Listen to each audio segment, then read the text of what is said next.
the responsibility, if there is such a responsibility to take, I don't know. And we'll have our meeting tonight. Plus, we have some, recommendations to make that need to be made before the next full board meeting. As I understand it, the next full board meeting is July 13th. Now, we had set aside July 6th and July 8th next week for the 6th for a public hearing for River Ring, and then the 8th for our regular committee. Now I'm told that River Ring will not be ready. Dave Lambino called. He called me, and as you know, I don't speak to developers outside of the committee, but unless they're asking me or telling me something procedural. And he called today to tell me that we don't have to worry about, at least he doesn't think we have to worry about having an August meeting about River Ring. He feels that that's not going to be dealt with until September. I thanked him and I told him I would tell the committee. So I thought, well, maybe we don't need the public hearing. However, today, yet a different application came through 957 Grand Street. I haven't even seen it yet, but it's on a 60-day clock. It ends August 1st, so we may have to have a public hearing next week on that. Marie and Jerry were working feverishly today to try to figure out what is still going to be something that we have to deal with next week. So so next week, as far as I know, we'll have that 957 Grand Street. Then we'll have to just do Cooper Park. I don't think that's much of an issue. We've been begging for that's the Greenpoint Hospital. We've been begging for the Greenpoint Hospital for several years, so I think that's not a big time-consuming issue. And we also have the open restaurant request, to have the restaurants to still be able to go out in the street. That'll be presented. So my thought is, and I have to check with Jerry on this tomorrow, maybe we can just do with one meeting next week, with a public hearing on 957 Grand, and maybe that same night, just committee meeting on the Greenpoint Hospital and the open restaurant. But I'm not 100% sure, but I'm thinking if we can do it with just one night, I would think people would prefer that rather than 2 nights. And then I don't know if you would prefer the 6th, which is a Tuesday, or the 8th, which is a Thursday. So at the end of the meeting, why don't we just discuss it, take a vote, whatever. I'm available either day. And then again, remember, then I have to double check and make sure that I can, that we can do just one night. So that's that. Is the thought, Del, to have that be in person, or would we do that? I would love to have it in person, but I don't know that we have a place to have it in person, because last I heard, Swinging 60s wasn't yet ready. But I don't know. I would like to have it in person. I don't know. I don't know if you all have any thoughts, but my main concern, frankly, is that nobody can say that we just didn't get our recommendation in time, because this Grand Street is on a clock. I don't know how people will feel about the Grand Street application. I haven't even seen the materials. So I just want to make sure we meet. Dale, if I may say, it's like, I may be in Syracuse. I can still participate. If it's, but in person, that's changing a big plan. Look, so I'm hoping, but again, I'm not the person making the rules here, but I'm hoping that when we go back in person, that maybe we can still have, people being able to come attend virtually, if they feel the need to. But again, I don't know what the rules are. This is all new, and it's just changed overnight. I can tell you at the court, they're still having virtual hearings. We haven't just opened up the doors we're still having virtual hearings at the court. That probably doesn't help any because I work for the court is a state agency. So I wish I've been calling back and forth with the office on and off all day, but this is the best I've gotten. So my feeling is if we don't have an in-person place, if we're not set up, then I will continue to say, let's meet on WebEx. I think we need to have our meetings. And then what happens over the summer, you know, is another story. And then I will just tell you in advance, way in advance, I'm going to ask that we change our October Land Use Committee meeting till sometime after October 10th, because I'm scheduled, God willing, I'm scheduled to go to Italy from October 1st to the 10th. So, you know, just hopefully that works out.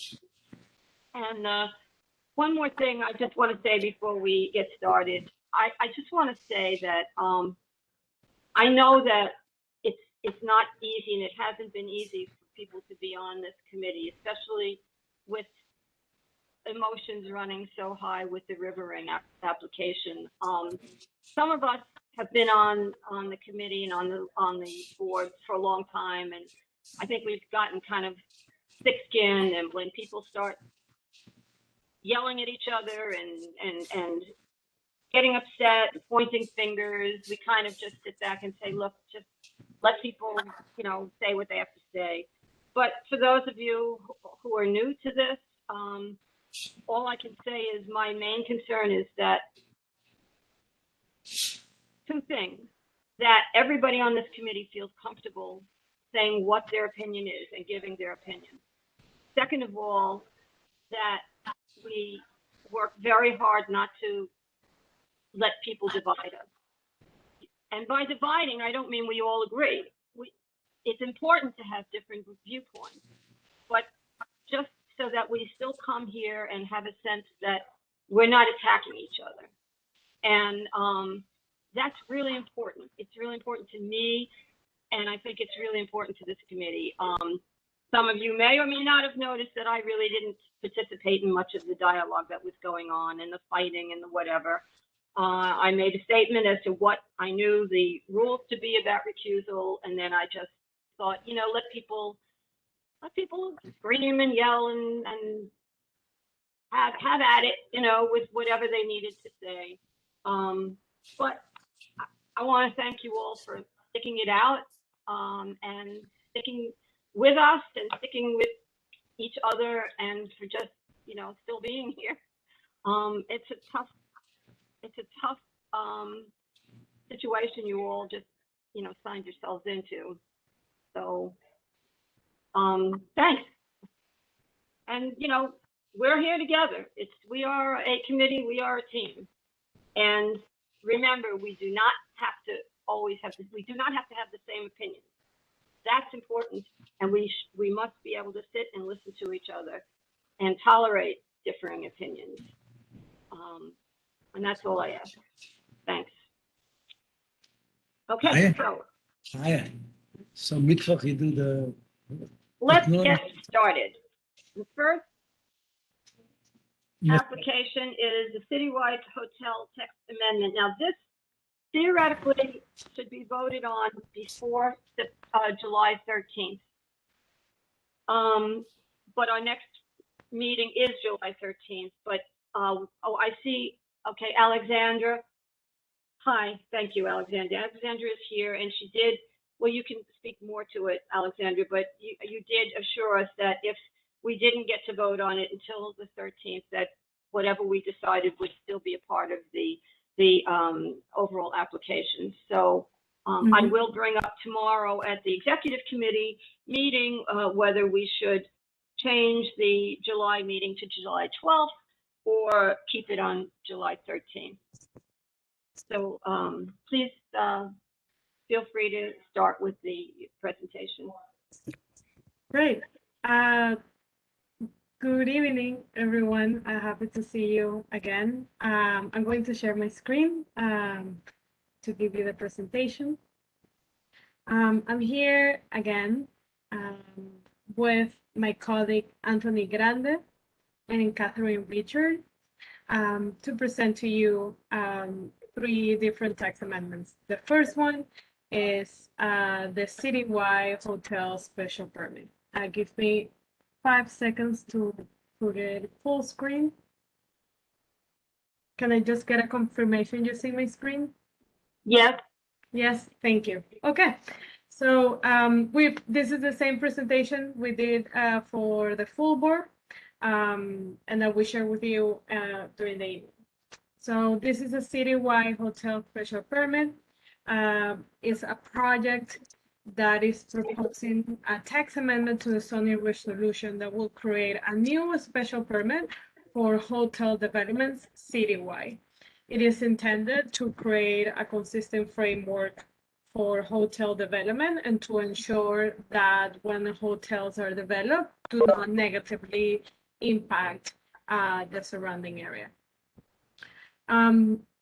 Part of the reasons that this hotel special permit is introduced is based on the impact that the growth that the tourism industry is having in our city versus the supply of hotel rooms and beds in our city.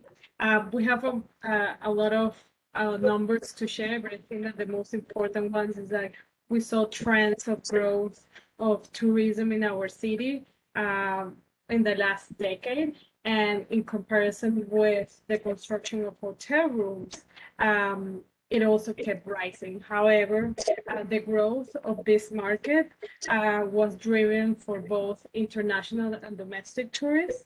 And we started introducing, because of this, a few special permits in different areas of the city to try to provide kind of a local framework for each of these special areas.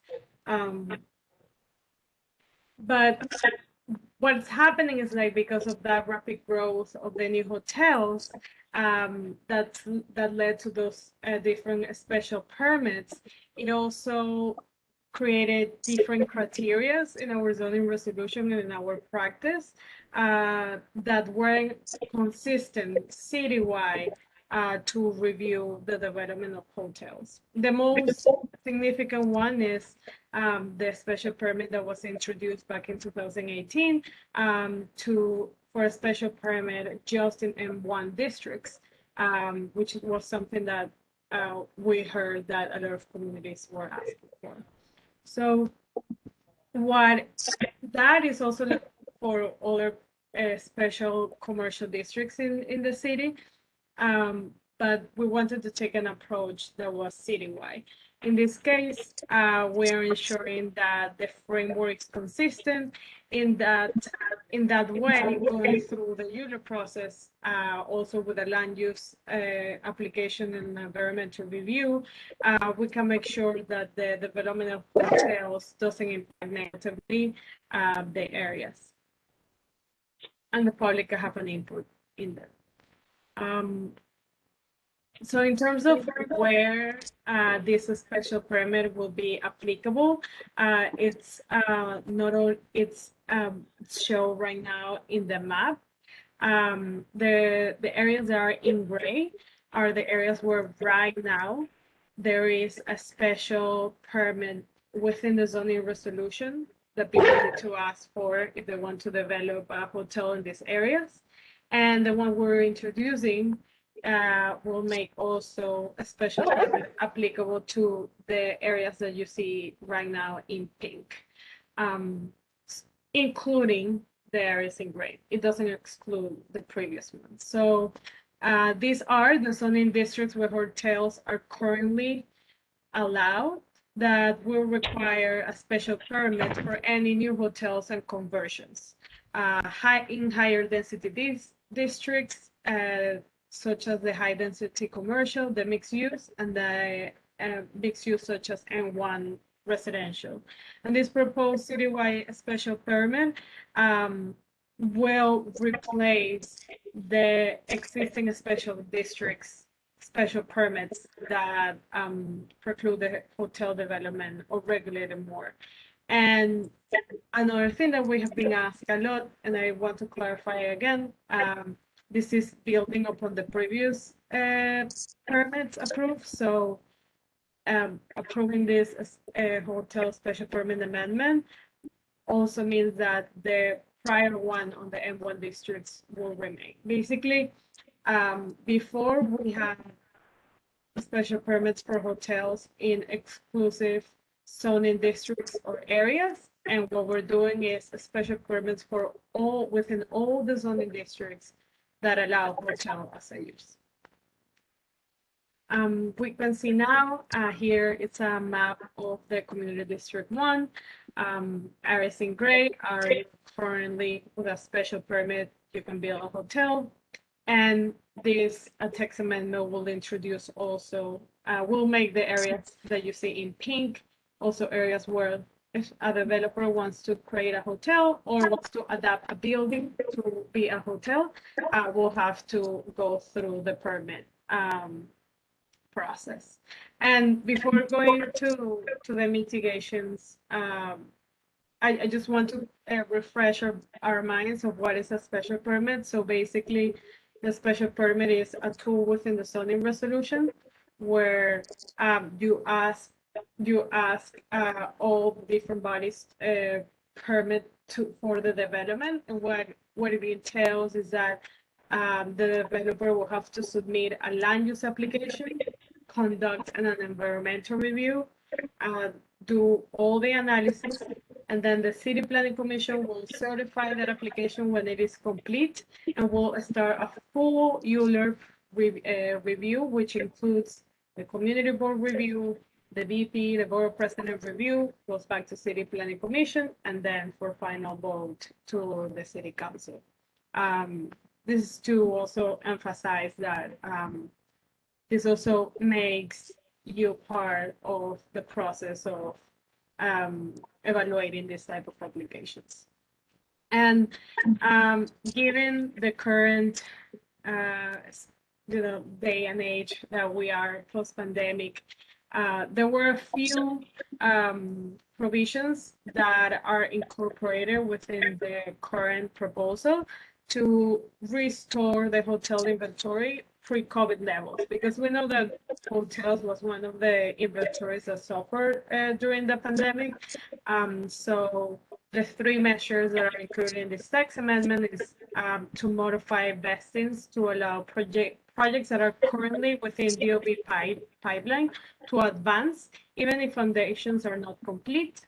And this one has certain parameters in terms of when they were filed. As you can see on the screen, and also it has a range of timeline on when this is valid. It includes also the exclusion of recent or active land use applications. That means if we have an application currently in our pipeline, or either CPC or BSA applications that not require special permit or are approved before 2018, or applications that are that begin their review before this project gets adopted, will not require to go to ask for the special permit, and to extend this continuance, like to allow hotels that exist on date of adoption, if they should remain vacant because of the pandemic, they can retain their use up to 6 years from the date of adoption of this project. And the same for hotels that are being completed. So that's it. That I'm going to stop sharing my screen so I can see your faces. But that concludes my presentation, and we're happy to answer any questions.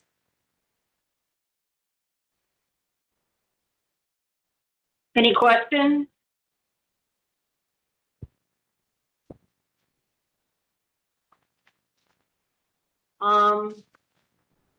So we've been asking for the city to do this for several years now. Are we ready for a vote on this? Yeah, I think I'd just like to make a comment. Sure. It's just, I think, I'm a little, cautious, hesitant about this proposal just because of the inundation of hotels in our district, especially in Williamsburg, around Wythe Avenue, et cetera. But I like that, it goes through a full, environmental review, ULURP process, goes through the community board, inevitably through our council member and city council as a, what you can call it, a filter or a safeguard, or because without that, I think it would be problematic if it was just like certain variances that just go to us and then straight to like BSA or. But I feel like there seems like there's safeguards in place to protect the the blocks and neighborhoods that we feel like need to be protected. Yeah, I agree. Is that the point of this? Is you're because you're trying to, you started it saying that there's a trend toward needing hotels.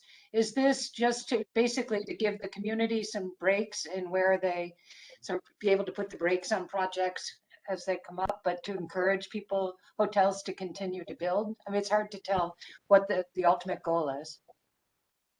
Yeah, I think like I want Anthony to complement my response, but as I understanding, the project also wants to take a nuisance view on where given that the market for construction of hotel was going so rapid, like before the pandemic, and the need for it based on the pre-pandemic numbers, and also the concerns voiced about like where were these hotels coming up and how they were impacting also the context. It seems that it was like a special permit that allow for full public review of this type of development could be a way of addressing those concerns. That makes sense. I can also tell you, I attended the scoping, and on this, many people from other community board districts testified that developers were building hotels that were not being utilized properly, that then became transient hotels or hotels for transient population, rather than having more steady and permanent affordable housing. They were complaining there was an increase in crime. So there were, we weren't the only ones who were asking for this kind of a change in the rules. I just want to mention that Richard Barrick is here from the borough president's office, and also I see Michael Kowachka. Well, Bill, that's it's very interesting that you mentioned that. So in the case, can a developer who gets their permit after going through ULURP, and after a certain amount of period of time, they want to change the use of the building and they want to turn into condos or say market rate apartments, do they have the capability to do that? Well, Alexander, maybe you want to answer that. My understanding is no, but can you answer that question? Yeah, I think that if the special permit is granted for a hotel development, then a change of use wouldn't be valid for a building that is already constructed as when it was permitted to be another use. I want to ask Anthony if there was a provision within the special permit that explained this further. Yeah, thanks, Alexandra. Yeah, I'm not sure about the conversion. The underlying zoning would still be in place. So typically, even when a special permit is approved, developers still have the underlying zoning as an option. So, you know, development Right. would always be possible that met the underlying zoning. So if a residential building would be allowed, you know, they could still pursue that and sort of ignore the special permit. In terms of FAR, would they, in terms of building the hotel, it would be bound by the FAR associated with the underlying zoning? Or did they? Correct. Okay. Yep, that's right. There's no modifications of FAR or bulk requirements within the special permit. Excuse me, just I want to keep it to your attention. And when attendees turn off their camera, you cannot see their name. There is a NA, that's what you see. So I don't know, something changed in the setting of our WebEx. Nothing has changed, and I don't know who you're talking about. I can see people's names even if their camera is not turned on. Okay, maybe it's just me. I'm not seeing that. I just okay. Sante, Just wondering. when I hover with my mouse to the box of the person, I can see their name or when they're talking. But when I don't hover, I cannot see them. Just Not to be. Maybe I signed up as an attendee. I don't know, but doesn't matter. Maybe I'd love to say something. That was the main intention. If somebody else wasn't ready to talk. So are we ready for a vote on this? Because we do have. Can I make a comment, Dale? Can I make a comment? Sure. No, the only, you know, that seems to be potentially and conceptually a great mechanism. Definitely, you know, it's something I can be wanted for a long time. I have to say, generally, I have still concern because I have seen along the years many environmental studies. Until a couple of days ago, I saw a negative declaration in regard to what you have mentioned before. It was the open restaurants, which was founding that there was no impact on the open restaurant. It was equal to the sidewalk cafe, despite consistent concern or whatever. Environmental impact were far different. So I still have concern that we may have in the future, you know, environmental study will say everything is fine, and once again, the community may be disregarded, you know, by, you know, despite their vote, despite you know, having a different position about that. And so this is something which we're still voting on something. It seems to be still vague. A lot of things are vague. It's great conceptually, you know, that's what we want. We voted in our district about project that potentially could already be in the future. One, it was the Acme fish development. I personally remember I expressed concern, and as a committee, we were answered that, you know, there was going to be a special permit for, but still the idea that some development they've been designed in way that conversion will be definitely feasible and possible. So still, yeah, those other fears that I have about, you know. So I will vote for, but there are many parameters which are still undefined. That's all. Well, at least we know that it does have to go through a full ULURP. So anyway, I would, if we can, I'd like to have a vote and move on. We may need to spend, you know, considerably more time on 824 Metropolitan. So I don't want to keep people here until midnight again. If we don't have to, if we have to, and fine, I'm here. I make a motion to approve the proposal. Any I second it. I second. William Vega seconds. Okay, so let's vote. Steve has the Roll motion. call, Marie. Del Teague, Yes. Maria Vieira, Trina McKeeva, Yes. Gina Barros, Stephen Chesler, Yes. Erin Drinkwater. Myself based on my role with the city. I can't hear you, I, sweetheart. I recuse myself based on my role with the city. Moish Indig, Bozana Kaminsky, Abraham Leibovitz, Sante Michelli. Sante, Yes. Yes. Rabbi Niederman, Yes. Isaac Sofa, Yes. Robert Solano, Stephen Weidberg. Yes. Yes? Stephen? Yes. Okay. William Vega, Yes. Simon Weiser, Michael Andrews, Yes.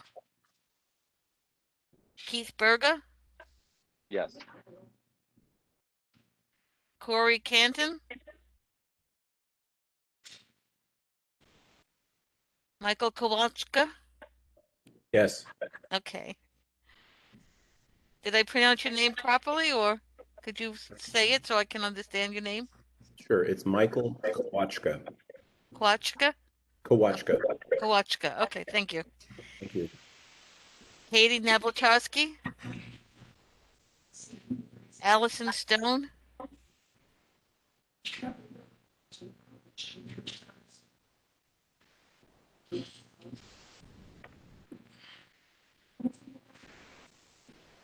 you have 11 people voting yes, and 1 abstention for cause.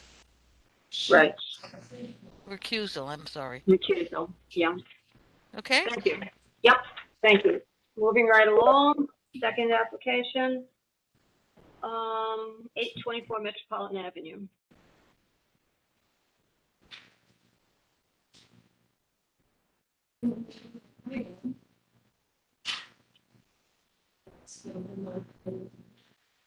So,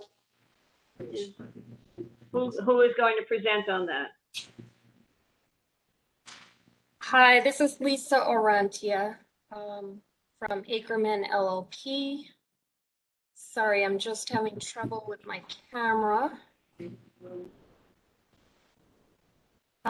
Is it giving you that virtual background?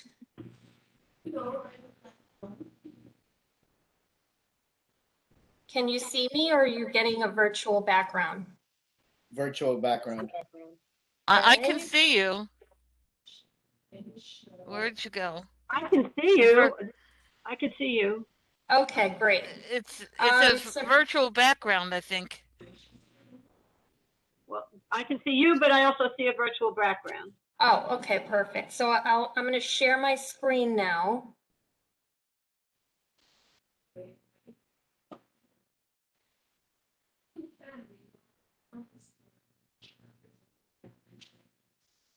Okay, so my name is Lisa Orantia. I'm Land Use Counsel at Ackerman LLP. And with us tonight is Michael Kuberski for the applicant, 824 Metropolitan Avenue owner LLC, and Lauren George, who is our community liaison from Constantinople and Boulogne. This is an application for rezoning and mapping of the mandatory inclusionary housing area. We did a pre-certification briefing to the Land Use Committee on May 3rd, and we also presented to the full board on June 8th. So tonight we'll just do a brief overview and follow up on items that were discussed last time. So you're looking at the project area here within the black dotted lines. The project area is about 19,000 square feet at the southeast intersection of Metropolitan and Bushwick Avenues. And the development site is outlined in red, and it has a lot area of 7,500 square feet. The proposed actions are to rezone from a C82 district to an R7A with a C24. And this would extend the R7A that exists to the south of the project area and also to the west of the project area. And we would also extend the commercial overlay that currently exists to the east of the project area. In addition, there would be a proposed rezoning from R6B C24 to R7A C24. And that just relocates the R6B boundary line to the east and maintains the overlay. Lastly, there's a small part of one of the tax lots within the project area that would be rezoned from C8 to R6B C24. And this is only to straighten the district boundary line. And then again, we're doing a proposed amendment for mapping MIH. So here's the area map showing you the project area's location at the intersection of Bushwick Avenue, which is 80 feet wide, and Metropolitan Avenue, which is 66 feet wide. And also you have this intersection of Orient Avenue, which is 60 feet wide. Again, the R7A is mapped just to the south and also to the west of the project area. This slide shows you a bird's eye view of the surrounding area. It's mostly residential with some mixed commercial and residential, and then a few non-conforming manufacturing uses along Metropolitan Avenue. And this image shows you the taller 6 to 9 story buildings that are located about 2 blocks away to the northeast and to the southeast. Here are photos of the existing conditions. So you're looking at lot 16 on the left-hand side. That's a 3-story residential building. And then lot 14 is unimproved and used for small truck and automobile parking.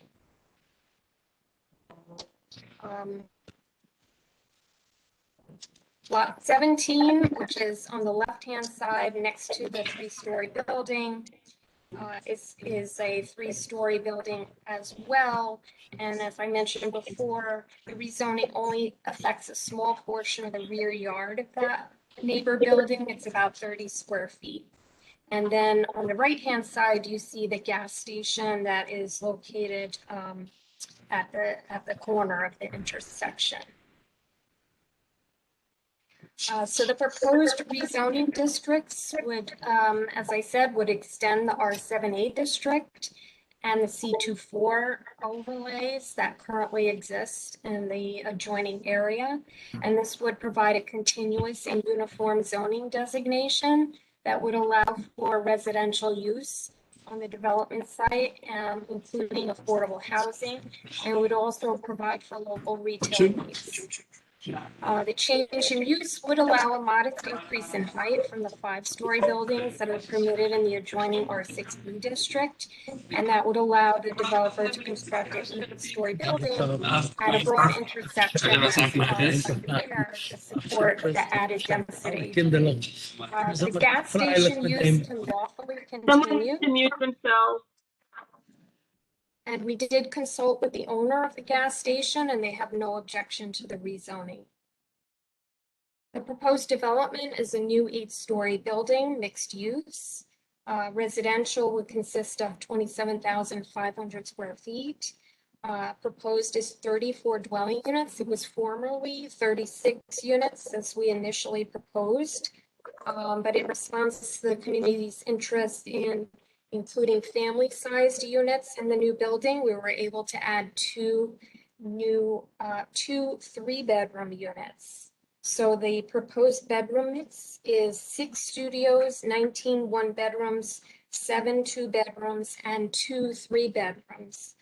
Formerly, we had more studios and more 1-bedrooms. Approximately 9 units will be MIH. So a proportional mix would be 2 studios, 4 1-bedrooms, 2 2-bedrooms, and 1 3-bedroom. The proposed building has a setback above the 6-story. It's set back 15 feet from the street and 25 feet from the adjoining R6 district. And the top 2 stories are only, they only have a footprint of about 2,500 feet. There's no parking on site. This is a transit zone. 7 spaces were required for commercial use and 12 for residential, but zoning allows for the requirement to be waived. The commercial space consists of 6,420 square feet of usable space. We initially thought that a local greengrocer could occupy the ground floor, but after hearing the community's concern about existing supermarkets in the area, we're still considering the type of tenant that would be a good fit for the commercial space. And this could be a single tenant, or the space could be divided to accommodate 2 tenants. And the thinking now is to put a cafe or a bookstore or a bookstore on the ground floor. New building features are likely to include solar panels on the roof, high efficiency windows for better insulation and energy efficient appliances, building security system, exterior street level lighting, washer dryers in the units, and outdoor recreation space at the 2nd floor terrace and 7th floor terrace. Recreation area is required for quality housing development. This slide was provided to us from ULURP Power, which is an organization that works to install mesh network nodes on roofs of buildings. And right now we're considering partnering with ULURP Power or New York City Mesh to install this equipment to provide neighborhood access to quality broadband and Wi-Fi service at a low cost. And this image shows you the projected service area. The network would deliver a signal throughout the new buildings units and also to neighboring properties, which would include the NYCHA, Williamsburg, and Sumner houses to the south, and to the broader East Williamsburg, Bushwick, and Bed-Stuy communities. We heard the community's request for deeper levels of affordability and will elect to develop the building under MIH option 1 instead of option 2 as initially proposed. Under option 1, at least 25% of the residential floor area is set aside for households earning 60% of AMI or lower, and 10% of the floor area is set at 40% AMI. So as stated before, approximately 9 of the 34 units will be inclusionary housing units. This is the AMI chart showing you the income levels of the different family sizes. And this next chart shows you the affordable monthly rents for those units, depending on unit size. Lastly, we have an area view showing the rendering. It shows you the proposed building in context. Again, as part of a uniform zoning designation that would extend the districts from the south and the east, we believe the added density would be supported by the light and air afforded at this intersection. To conclude, we'd like to share that as requested by members at the June 8th meeting, the development team met with Greenpoint Renaissance Enterprise Corporation on June 15th. And it was a very productive meeting in that we heard from local residents and were able to directly address their questions. And that concludes the presentation. Thank you. Can you tell us what the questions were that you addressed from the community? Sure. Questions were about the gas station and what is intended for that gas station, And we understand that that use will continue, and it's allowed to continue after the rezoning. Also, there was a question about controlling noise level on the terraces, and we plan to have house rules that will govern, the activity and make sure that neighbors aren't disturbed by the use of those terraces. And there was a question about the process for setting and raising rents for affordable units, which is governed by the zoning resolution. I want to step in here and remind everyone that we do have an agreement with St. Nick's Alliance to be the affordable administering agent.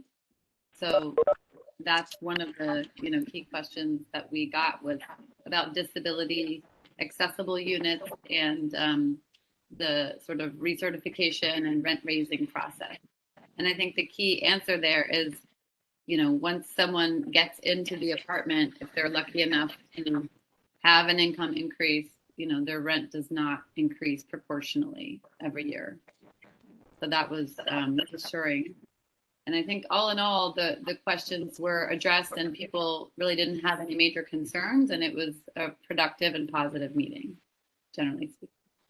Can you explain some more about the rent raising? So if a tenant has an increase in their income, how does that affect their rent? This is in the affordable unit.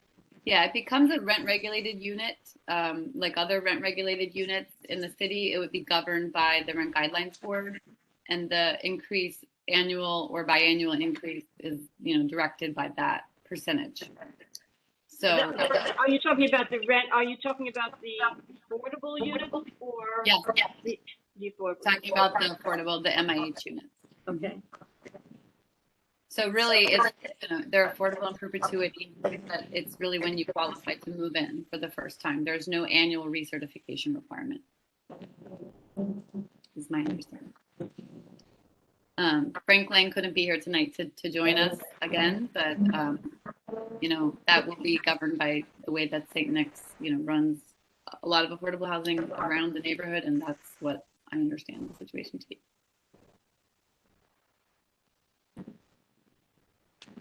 Okay, any other comments or questions? I have a question. Yes, Trina. Were those lot line in the first slide where with the rendering of the building, were those lot line windows facing the gas station? Or were they just parts of the building itself? Yeah, the building does have lot line windows on that western facade, which are allowed by the building code, provided they're limited to 10% of the 10% of the facade at each story, and that they're not required for light and air. But presumably with the rezoning of the gas station lot, that could get sold to a developer who could build right up to it. Yeah, and if that is the case, then the windows would be closed, or they would be, the fire rating would be increased so that the building code requirements are satisfied.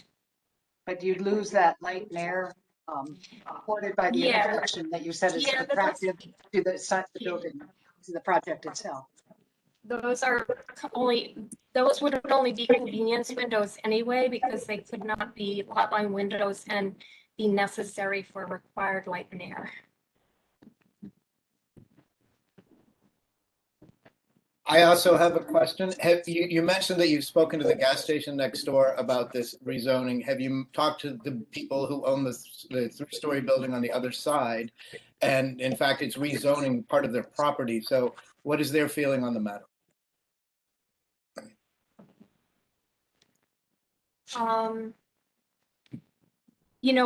We have attended these community board meetings in an effort to share the proposed project with the community.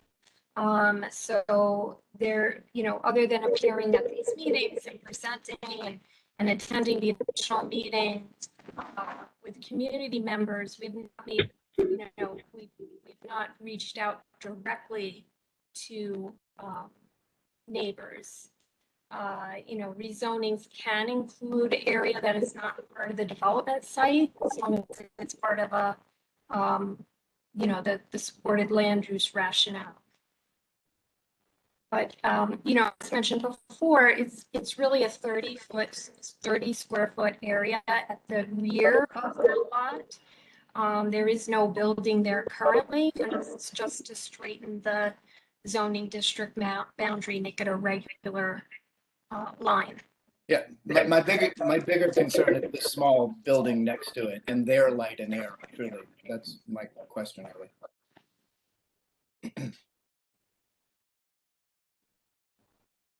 So how will this affect the building, the three-story building that is adjacent to this lot? Well, the buildings to the east are in the R6B district, and there is a required setback. It's a 25-foot setback above the 6-story. That is what zoning would require. And currently, these are buildings that adjoin each other at the lot line.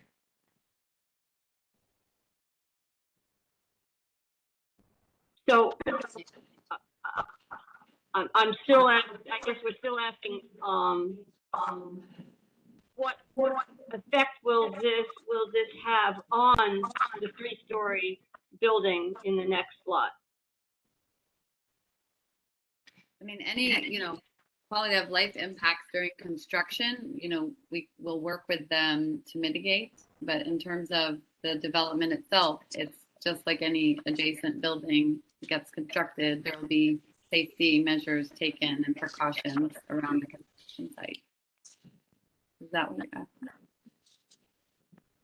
Will your construction will the construction that you do actually have a physical effect on that building? A lot line. Is there a party wall? Right. No, there's no party wall plan. This will be an independent construction. No, I'm asking, is there an existing party wall between the two buildings? Oh, that I don't know. I don't know the answer to that, and I don't think we have our architect on with us tonight. Well, it's a standalone building. They're not attached at all. The existing building isn't attached. Okay. So no, so it's not an existing party wall. No. But also, can I make a comment? Can I be recognized? Yes. Yeah, I believe I was the one of the of the few that made probably some comment about the neighbors. It wasn't clear to me what kind of outreach you have done, because I overheard from few neighbors that they completely have no idea that there's going to be a construction there. They never receive any communications. Both some on Devaux, some on Orient.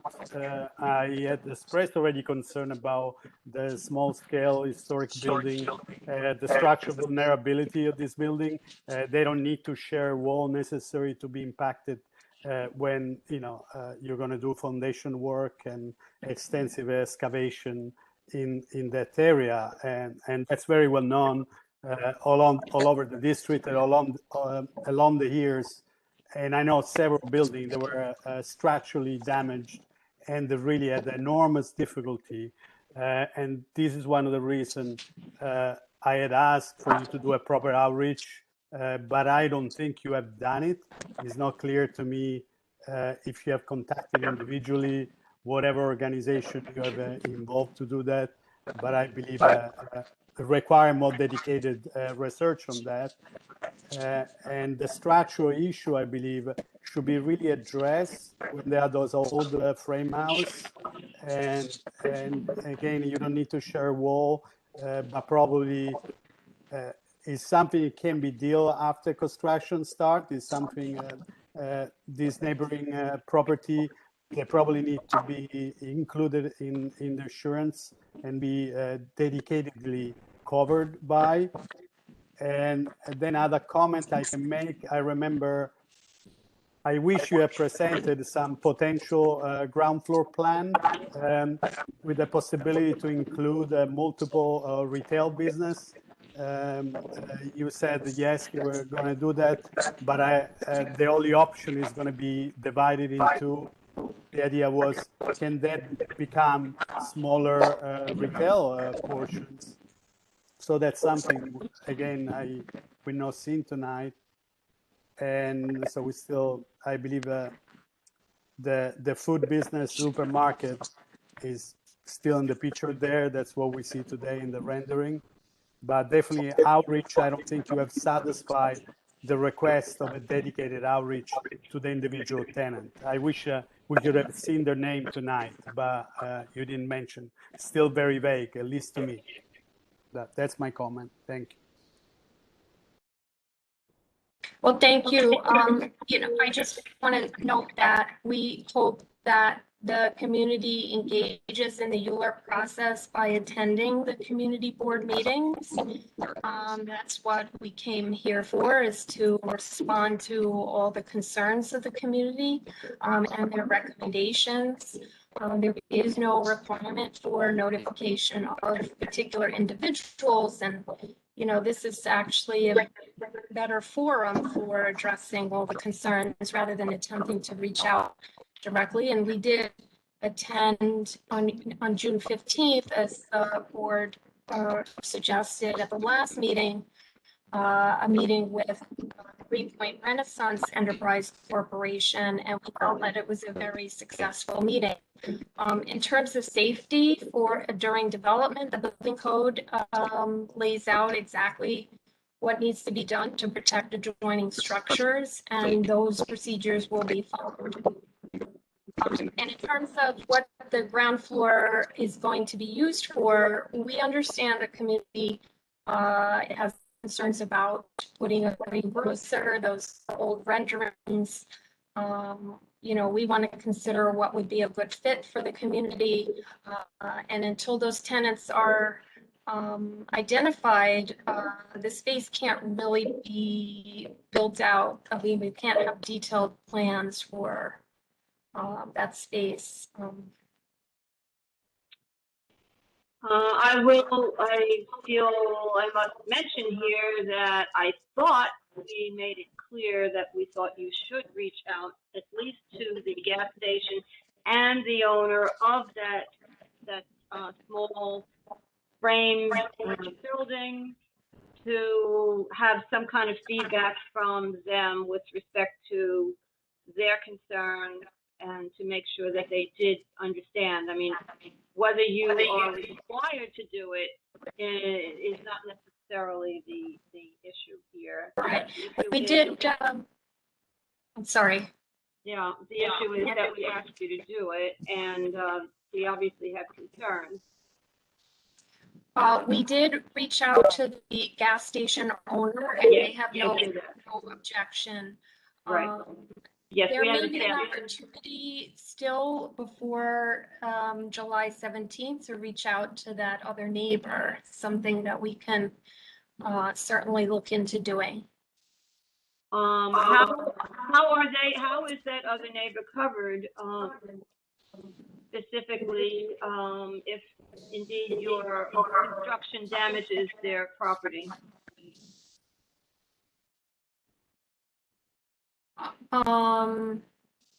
That's something I don't know offhand. I'd have to look into it and get back to you. I would have expected you would know this. Well, I mean, any construction site in New York City is governed by the same rules and regulations that we would be following in the case that this is approved.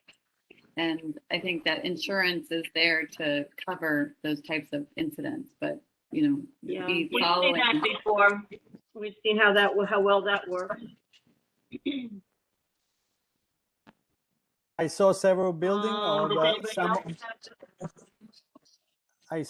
buildings some of friend of mine, Greenpoint Avenue, Metropolitan Avenue by Kellogg's Diner, with a foundation crack today. They still have not recovered the money. they have, and the only way, if they could have done that before, is to have these very vulnerable neighbors be listed in the insurance with an extended certificate of insurance to cover this property, which if the developer are very confident that that's not an issue and there is other mechanism in place, I believe this could be definitely a community mechanism and a voluntary action that could prevent extreme damage and to individual. That's my idea about it. Thank you. Do you know if they are named in your insurance policy?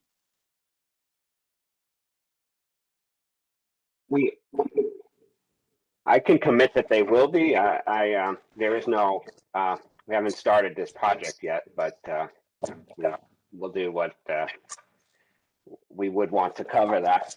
I don't, sure we'll follow all guidelines, and you know, the building next to it is it's not that old. It's I don't know exactly how old the building next to the 1910 building is. I spoke to the owners casually like 3 years ago, and I told them our plan, and they didn't have objections then. You know, I don't really I feel, you know, I could be happy to reach out again if I can find them. I think that would be a good idea. Yeah. You'll need to Bill, for an access. can I ask a question, Bill? Sorry. Wait, just let Michael. You started to say something in response. I was just saying you're required to have an access agreement. Obviously, you know this with the building next door anyway, and I'm surprised that process hasn't started. So I do think it would be useful for this board to find out what the people next door feel about this project. That's all. Thanks. Katie? Yeah, I have a few questions. Just to say too, it seems like it should be a requirement to notify adjacent properties, if not legislation, law. Well, that would be great actually, but okay. I was wondering about the air conditioners. Are the air conditioner units the individual units, or are is it on the roof?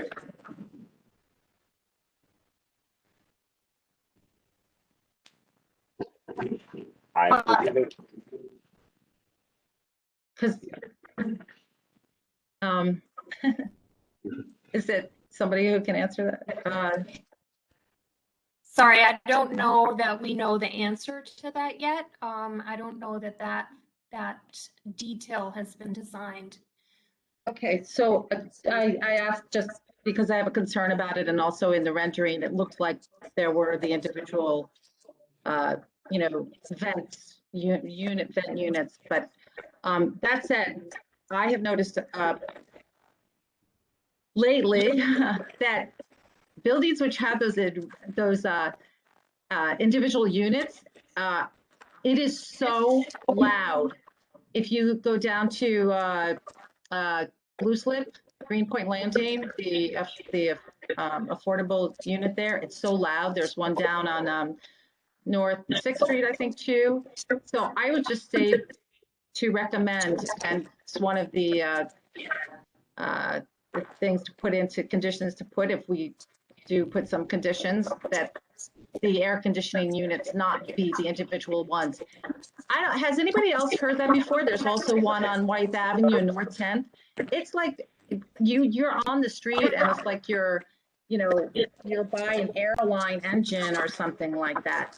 Well, what do you mean by individual? Like so what do you mean by that? I mean, so that instead of there being a unit on the roof, central air, that's for the whole building for air conditioning, the central air, and the unit is on the roof. Instead, what they do is they put, they have air conditioners. I'm not talking about like, you know, the air conditioners you put into your window. I'm talking about what do they call it? VRF units. VRF units. They have the metal grates, horizontal grates. And so the sound from the air conditioner is right at street front, and it's for each unit. So it's incredibly loud. And so I would recommend that if this building is approved at all, that's one of the conditions. And we have, I think we need to put our foot down on this all the time. I'll talk offline with people about this and point them to places where they can go and listen to this noise pollution. Then I also want to say, wait. I still don't, technically speaking, what are the technical terms that you are talking about here? Lauren just gave a name for it. If you want to say something about noise mitigation, that would be kind of a overarching thing, but that's one thing we could feasibly do. What are those units called, Lauren? They're called VRF units, and they're often used in multifamily buildings. So each apartment has control over their AC, right? Which is what you would want as a tenant. Right, but let me say that all of the big luxury units do not have them. Well, okay? We have do not have them. It's only the affordable separated units that have them in our neighborhood. So we have other smaller projects, and none of them use those. We use almost all our separate compressors with individual compressors, but they're located on the roof, and some have heat pumps that are also located on the roof. So at this early stage, I didn't want us to make make those final design decisions yet until we know where things are going to land. But that would be our preference for sure, as opposed to having, I guess, those PTAC, or maybe they're called sometimes, that are placed inside, like, I guess. So yeah. That would probably be what we would do, I would think. That's great. I think it would be great. I think it would be great if we had that as one of the conditions, that those TRFs or whatever they're called are not part of the design. And then Mike was asking about the impact on the neighborhood building, and would their backyard be impacted by the size of the building? Like, is it going to overshadow their backyard? Like, is it going into, is that? Well, there's a 30-foot rear yard required for the new building. So it would be set back from the neighbor's rear yard above the first floor. The ground floor can go to the rear line. Oh, the ground floor can go to the rear line. Okay, so the whole space can be taken up so that there's actually no backyard on the ground floor. Is that your intention? Right, it's over the first floor. Like the recreational outdoor space is over the first floor commercial. Yeah. Okay, so the next door, the adjacent building, 3-story that's there now, will now have a whole first floor story, which could be 20 feet. Next to its backyard. Okay, that's what I'm hearing. And what is the rent for the full rate rent? I'm wondering. Even the affordable seems so expensive to me for a family, but anyway, what is the rent for the, I'm curious, for the full, I'm just curious. Well, we can only guess what it'll be when this comes online.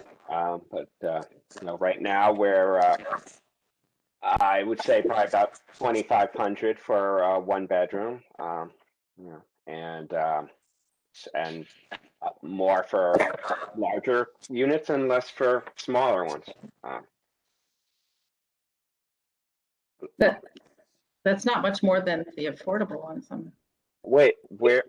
Oh, okay.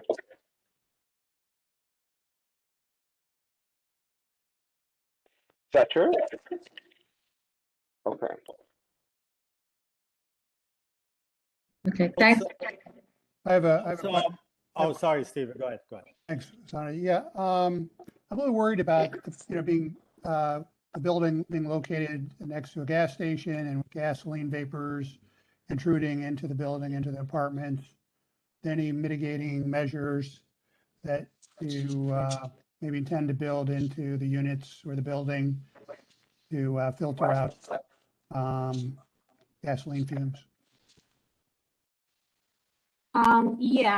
So as part of the environmental review, the EIS describes that an E designation be put on the lots to ensure that there's testing and mitigation of any potential impacts associated with the gas station.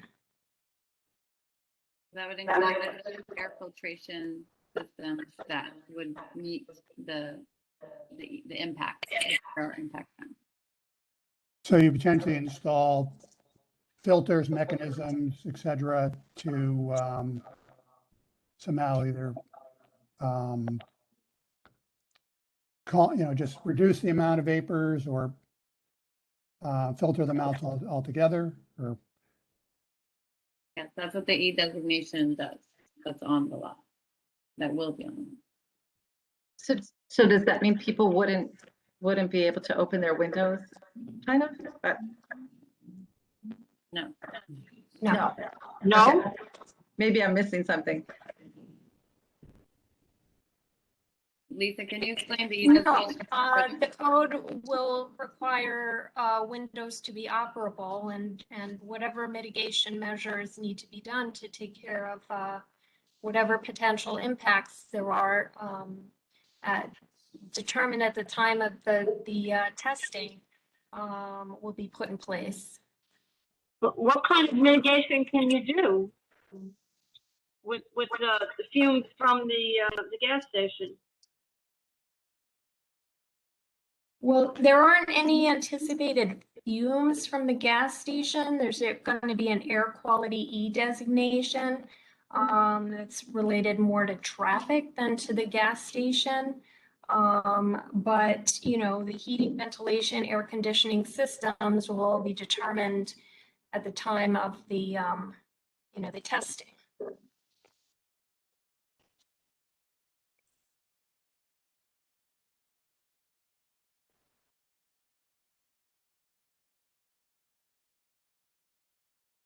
So in the process of doing an environmental investigation of the existing site, you'll also test, I guess, for vapors that intrude from the gas station property into your property? Is that essentially what you're kind of saying? Yeah, there's going to be an E designation for hazardous material and air quality. So it'll address those concerns.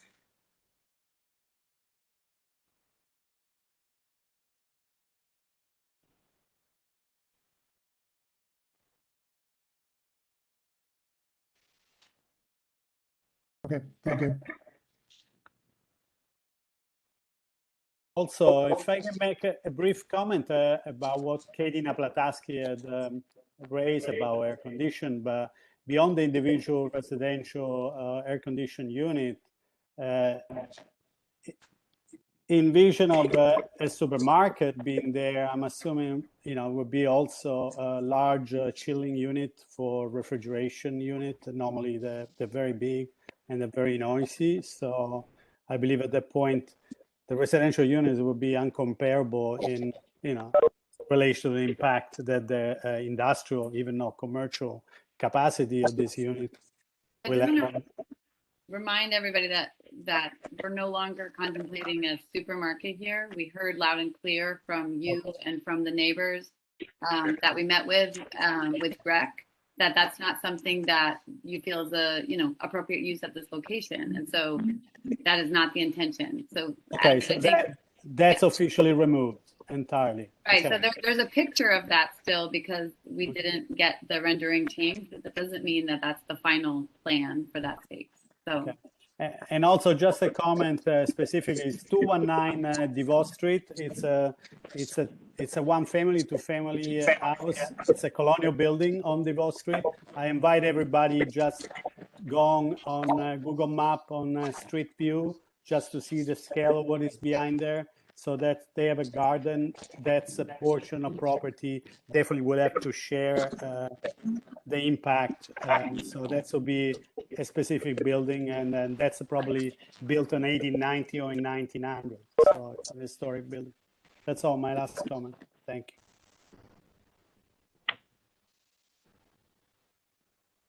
If there are no more questions, then I think the committee should have a discussion. There is a question in the chat, Del. Oh, okay. Maureen Bowler asked, could the 824 Metropolitan Avenue people design underground garage with chargers? I think Tesla is installing them for free.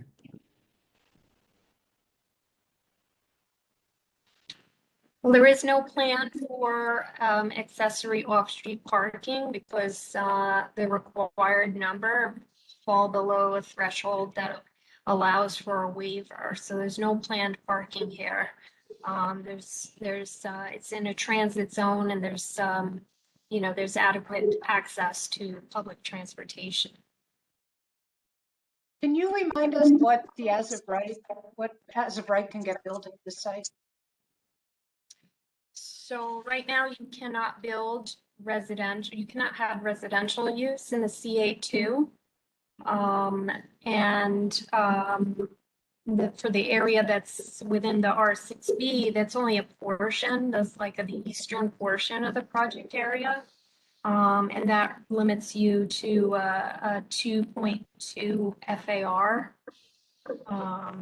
In the R6B, you can have residential, community facility, and local retail uses on the ground floor of a mixed building. But, the main purpose of this rezoning is to allow for new residential housing where it wouldn't currently be allowed. I just want to underscore one more time that right now it's a parking lot and, not a highly productive space.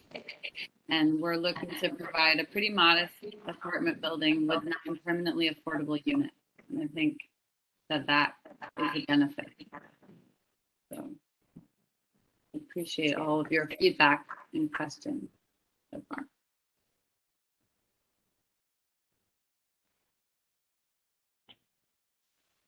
So I think in the R6B part of the plot, I guess you're allowed 5 stories as is right, but that of course doesn't cover the whole lot.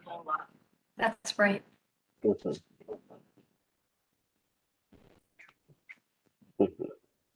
All right. I think it covers all of one of the lots and half of the other.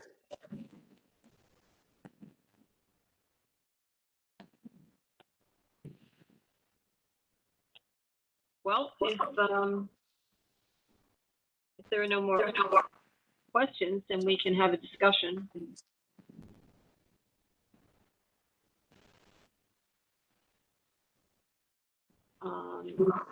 Question is, do we recommend approval, denial? Do we recommend approval with conditions?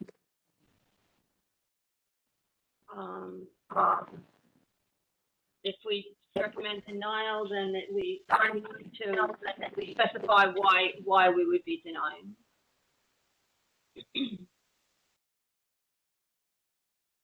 Well, I guess I'm generally in favor of the project with conditions. I mean, in an ideal world, I wish there was more affordable housing, 40 or 50%, but I appreciate that the applicant came back with modifications to the size of the units to accommodate families, lower AMI numbers. So I appreciate they did that, and in considering alternative commercial tenants on the ground floor. But I think there's some important points that people brought up regarding the AC units and white noise, or whatever you want to call it, and the engaging the owners, tenants of the the building built in 1910. I don't know if there are other conditions folks I don't put in there, but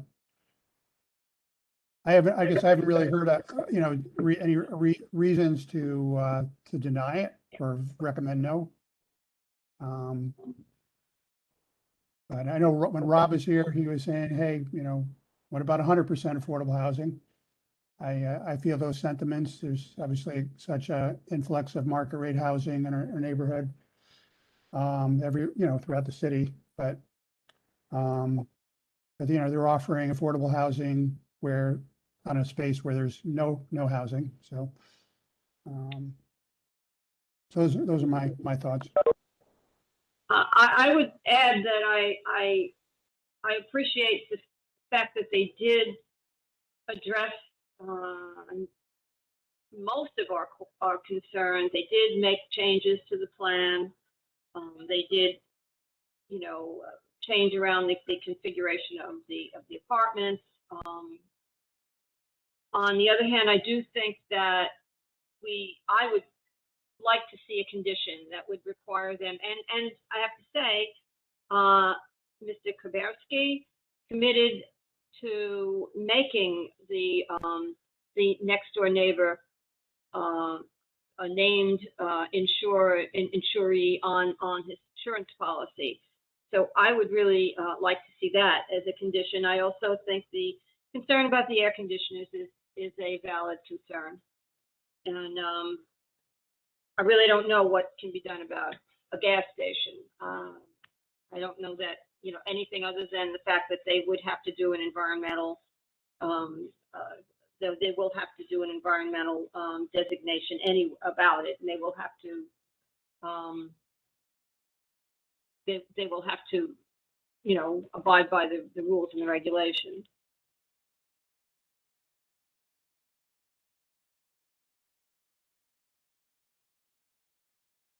Anyone else? I agree with those recommendations. Is there also something about insurance for the building next door?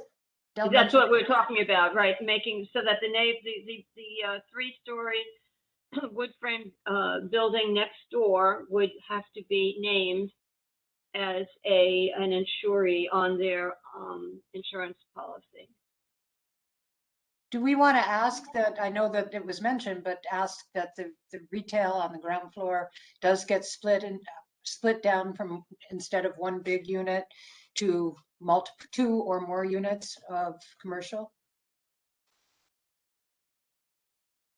I think that's sounds like a good idea to me. Any other thoughts? I never know what to do in that kind of a situation because I don't know what the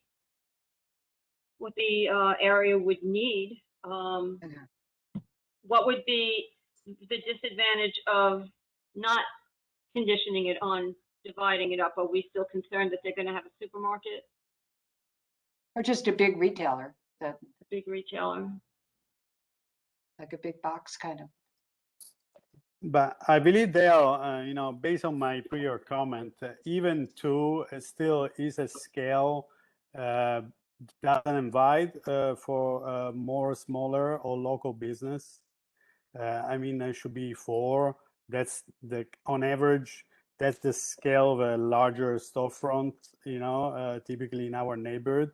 So already going at 2, I don't see the greatest improvement. And also, I know very well the street. I said I have an industrial space for 15 years there. Maybe in the future will change. I don't see in this immediate time to have a bookstore really at that location, and especially a bookstore of that dimension, of that scale, which, it's already difficult. We have one in Greenpoint. We have Ward Bookstore, which is far smaller, and is already, it's a challenging venture to open a bookstore. So, of course, we have to be realistic, but that realism can be met by thinking smaller and create a smaller scale space, and see what the possibilities are. definitely. Does anyone else have any thoughts about whether we should try to dictate the size of the space on the ground floor, the commercial space? I'd like to hear from some other people. William here. I agree with Sante. I think we need more smaller retail because the business, and they have to be unique, specialized stores that they're going to succeed. We just had a bookstore close near just 4 blocks from the Metropolitan Avenue. So again, I'm glad you heard about not having another supermarket there because we already had 2. And one is already struggling. It has to be a specialty store that's not going to rely on Amazon, to make deliveries. That's one of the problems we have here, that the businesses just cannot stay open because of competition. So I know that takes some thought, but I think there's a lot of needs in our neighborhood. Thank you.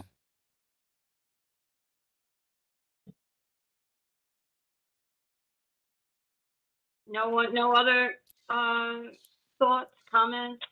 And I'll just echo a lot what Steve said about sort of the position we're put in where, it'd be great if this was 100% affordable, but with that not being an option, the creation of 9 units is something.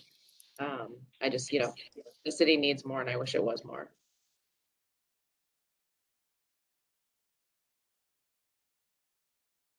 Mr. Kowalska, Michael, you have any thoughts about this on the ground floor? I haven't heard from you at all.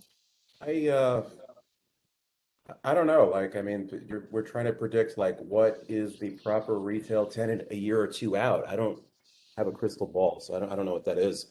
Or what about? I mean, is a restaurant an option? Do we want a restaurant or no? I mean, that's considered retail. I mean, Amazon is just killing retail anyways. I mean, the market conditions will dictate what kind of tenant goes in there, I think, to some degree. I guess I have such concern about walking around and seeing so much empty commercial space. Yeah. I don't know. Do we? Retail already.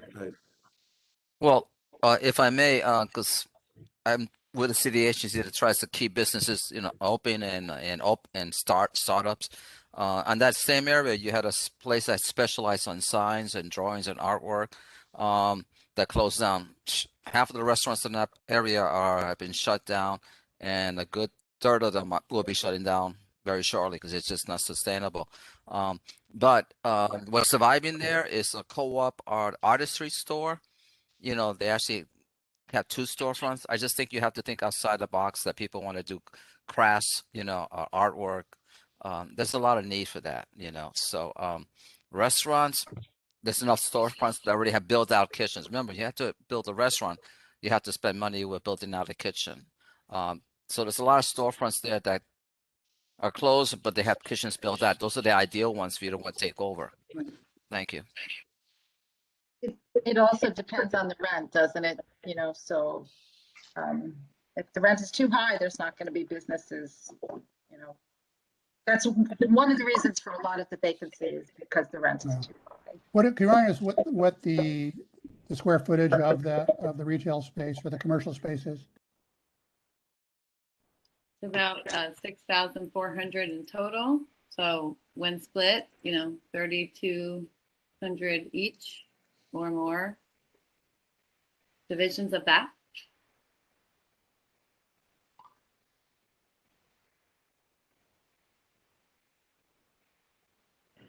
I'm just worried with, as people, the market is just terrible for businesses, for commercial businesses right now, creating, inhibiting businesses from opening up and sustaining themselves. And I don't know if it's, encouraging smaller units or medium size. How we discourage certain types of shopping by consumers and encouraging others. I don't know what the answer is to that, but I feel like I totally, feel the essence of what Sante is expressing. I just don't want to, put handcuffs on the, ability to to create a thriving business, you know, so. I mean, I will say I have connections at the North Brooklyn Chamber of Commerce, and when this building comes online or closer to it, we'll certainly consult with them and reassess the market, and hopefully things will be better in 2.5 years when this thing is closer to being done. I mean, they're not going to build out something without having a commitment from a tenant or something. So I think the maximum flexibility is important, right? Because we want to foster some commercial activity. But yeah. Could I ask Richard Barrick? I don't want to put you on the spot. I don't know if you want to say anything about this, Richard, but I'm wondering if you have any sense of what kinds of commercial businesses seem to be acceptable for the new developments. So I'm on the phone. Okay, so I'm having technical. But lately, despite the restaurant industry having a hiccup, it's probably a higher likely that's going to be the type of uses that you get. But you know, it's something you really don't know. Yeah. And the zoning district allows the widest range of commercial use. May I say, I hope one of the people you talk to, Brooklyn Chamber of Commerce, is Deshaun Mars. He's a former colleague with Small Business Services, and one of the things we focus on is equity. So, equity. So, if we have multiple businesses there, we want to the face of that business to show the diversity of our community. That's one thing I know I value. Thank you. And one thing we do is when the market's not strong, like we always encourage nonprofits to be able to lease up spaces if the leases are reasonable enough. And also, given displacement of businesses in other parts of the district, this site could be a resource for existing businesses to stay in the community. So how can we put that into a concern or a condition? You could certainly encourage that this be a consideration to help businesses already in the community have an opportunity, and trying to promote what, Brooklyn Chamber obviously covers a wide area.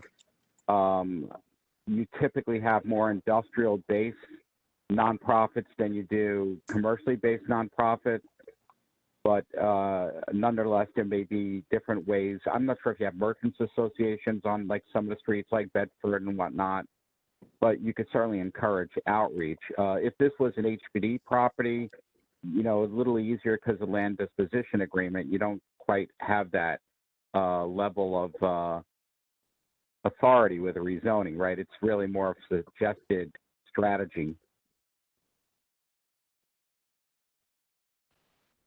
So that we could encourage outreach to businesses in the community and nonprofits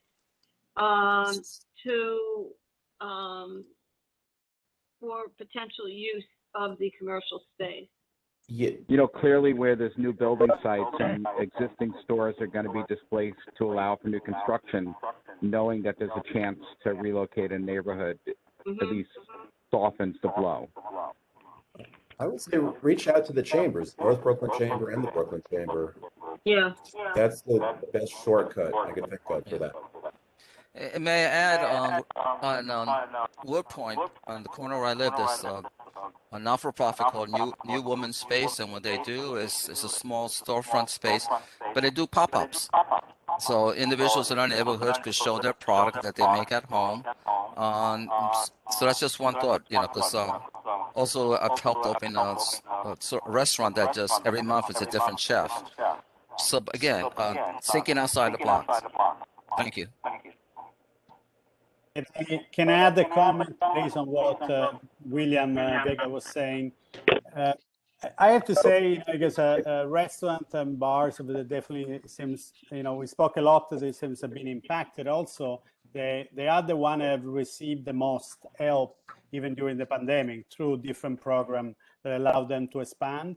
I can speak with some consistent knowledge for the district which I'm part in Greenpoint, where as a matter of fact, there's been a proliferation of bar and restaurant. So practically what happened, during the pandemic, price of the commercial space, especially of smaller space, were already pretty high, and the one that really didn't have the means to survive in that initial phase of the pandemic were this business. But those business have been actually already substituted because there was a tons of requests for liquor license within the 500-foot radius in Greenpoint on Franklin.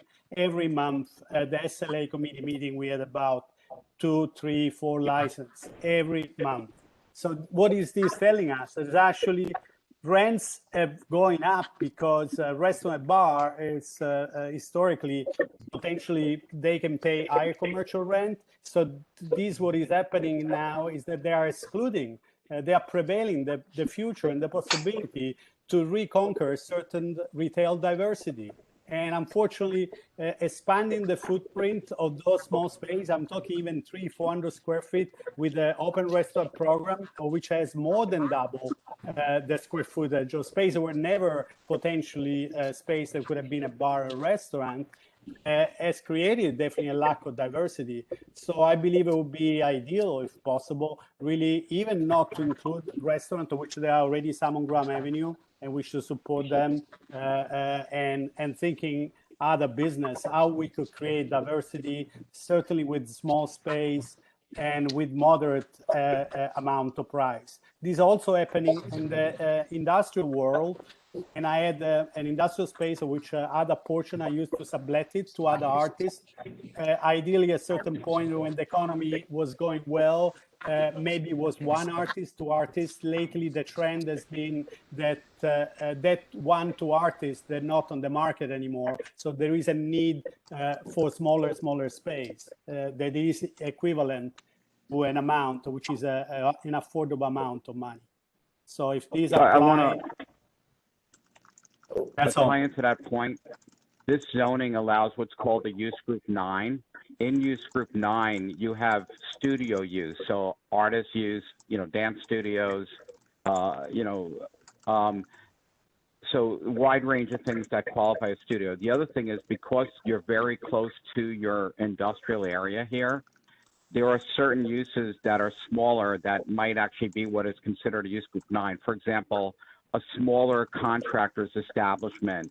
So it could be a plumbing supply showroom or things like that that have synergy with the nearby industrial area. So Evergreen may be a decent resource, right, to sense whether there are those kind of smaller uses that meet the requirements of use group 9 that could potentially relocate here. Thank you, Richard. Let me just say that it sounds to me like the committee is willing to approve the project with conditions. If we're not, then I guess it doesn't even pay to discuss. But so let me just say what I'm hearing. Then maybe we vote, and then we can, if I'm correct, then we can fine tune the conditions. But it sounds to me like we are willing to approve with conditions, and the conditions being that the neighbor in the 3-story neighboring building would be named as a co-insured on their insurance policy, that we would require that they not use the VRF air conditioning units because of concerns of noise, and that they divide up the commercial space. We can say how I don't know how many, I don't even know if we want to specify how many divisions, and that they reach out to the Chambers of Commerce and Evergreen to discuss possible tenants, including smaller businesses like artists and dance studios, small industrial uses, and that they reach out to, well, in reaching out to the chambers, I think they would also reach out to businesses that are in danger of being displaced in the community, and to nonprofits as possible tenants. So that's broadly what I'm guessing. Would somebody like to make a recommendation that we approve with conditions? Can we add, tell, We can refine the conditions, but I would just like to know, are we ready to say, yes, we can approve with conditions? Yes. Yes. So why don't we, so does somebody want to make that motion and someone second it? I, William Vega, motion we approve it on the application, but with conditions. And we will now fine tune the conditions. Is there a second? I'll second, Trina. Okay, so Marie, could we have a roll call vote and then we'll fine tune the conditions if it passes. I think you may be losing your quorum. All right. Start Delteed? counting. Delteed? Yes. Maria Vieira? Trina McKeeva? Yes. Gina Barros? Stephen Chesler? Yes. Erin Drinkwater? Yes. Moish Indik? Bozena Kaminsky? Abraham Leibovitz? Sante Michelli? Sante? Yes. Rabbi Needleman? Yes. Isaac Sofa? Yes. Robert Solano? Stephen Weidberg? Yes. Yes. Yes. William Vega? Yes. Okay. Simon Weiser? Michael Andrews? Michael? I have to abstain. Keith Berger? Yes. Corey Kenton?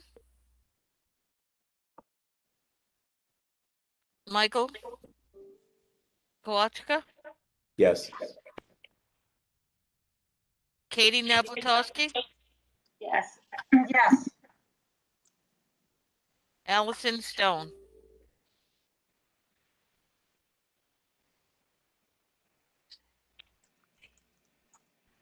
And while you got the count going, I'll mention You that have- the week of July 26th, we're going to do the hearing at Borough Hall as well. Okay, so you have 12 yes and 1 abstention. Mike Andrews, I just want to clarify. I think you're really recusing yourself, aren't you? Because That's what I mean. Correct. As they have a current agreement with St. Nick's on those 9 units. So yes, correct. Okay, but that doesn't mean that you cannot participate in our conversation. It just means Right. you can't vote. Okay. Correct. And I did. Yes, I know, but we're about Right. to continue I see. in terms of the conditions. So you Understood. can't vote, but you're allowed to participate in the discussion. Thank you. All right. So now the conditions. The first You're condition. very nice. The first condition is, as I understand it, that the owner in the 3-story wood frame building next door will be named as a co-insured.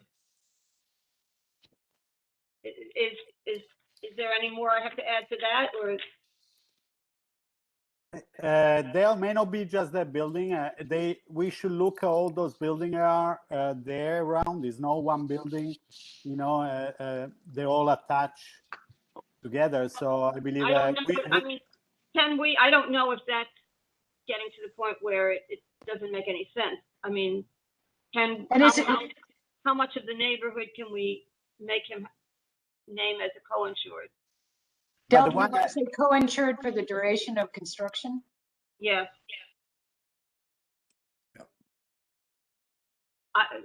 Speak up of others, but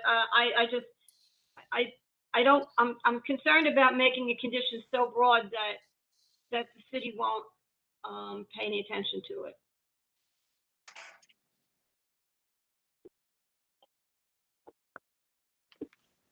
You have the address of that building? I think it'd be good to have that in That there. we would, yes, I would like the address of that building. Can someone give that to us? Yeah, I have it up here. It's,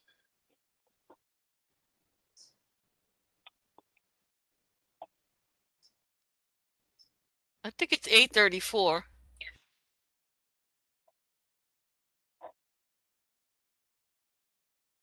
yeah, The zoning map here, a second.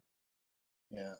I believe the one we have this one at the rear on the wall, right? One is 217, one is 219, and they share the rear yard, right? One is the parking lot, the truck lot. Then I But see we're talking about the three-story building next door. Which is 834 Metropolitan. I was talking the one on Duval that they share the backyard. They are the most vulnerable one too. Are we, is that the case? I mean, we were concerned that damage would be done to 834 Metropolitan Avenue, to that building. Yeah, but they're gonna do foundation work. They're gonna go on the entire lot. I mean, when you do that type of work there is impact. Even if the one is like a shared backyard. Richard, this building were built a frame house. They were building over 100 years ago. That was my original concern, but we're not applying to. Does anyone have anything to say about that? I really don't feel I have the expertise to address the buildings in the rear, sharing the yard. And again, the as of right could do the same situation, building out to the lot line under the existing CA2, go all the way to the rear, go all the way to the side. So it's nothing new about this project other than the fact that it's probably that much more marketable to have change, right? After rezoning, you expect this person to build, where if you kept it CA2, you wouldn't know when building might happen, but it still could. So is it reasonable to include the two properties that are in the back then, Richard?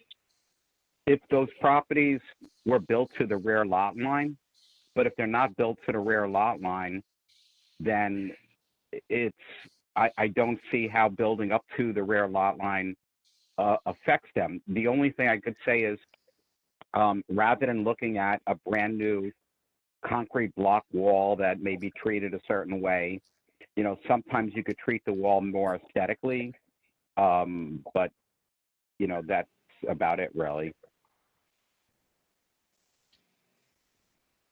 Because with a parapet, this wall could be 16 to like 26 feet high, depending how high they wanted to do the retail space. Richard, can I make a comment? Because I understand your point, but first we'll have to see the methodology used to do foundation, because just the impact of doing the foundation is not just excavation, it's just, it's a bigger building, it's a 8-story building. I saw that type of vibration, inserting the pile, injecting the ground, just testing the ground, in this very vulnerable building could create some problem.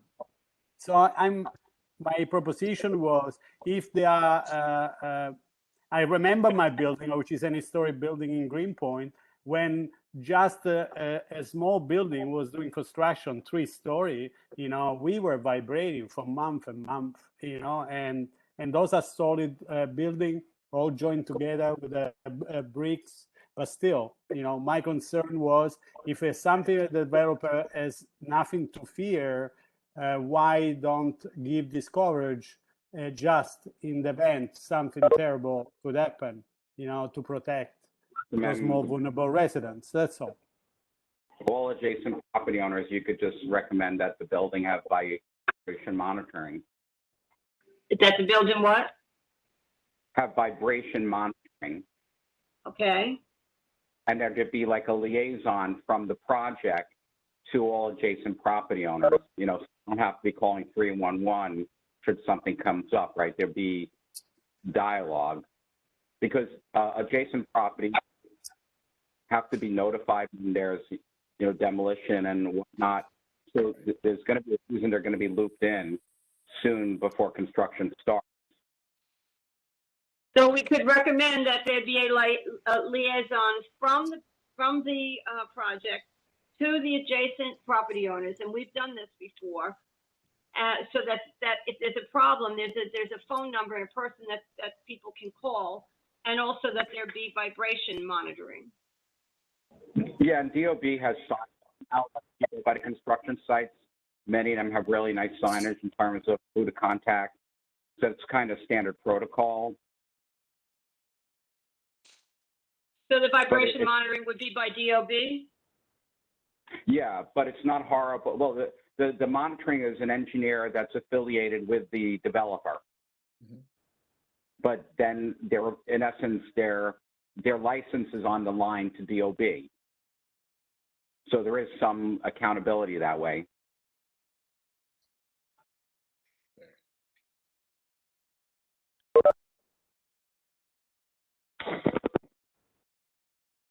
So what I have here is condition that the owner of the next door building, 834 Metropolitan Avenue, be named as a co-insured for the duration of the construction, and that there be a liaison from the project available to the adjacent property owners, and that there be vibration monitoring answerable to DOB.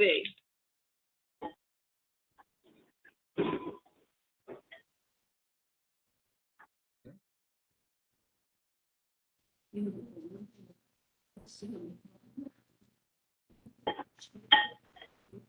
that okay? Can we go to the next condition? Let's go to the next Sounds condition. good. Yeah. The next condition was that they not use the VRF air conditioning units because of concern of noise control. Is that the right acronym? Is it Z or V as in Victor, or Z as in zebra?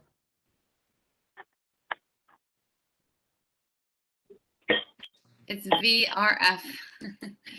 It's a variable refrigerant something. Can't remember.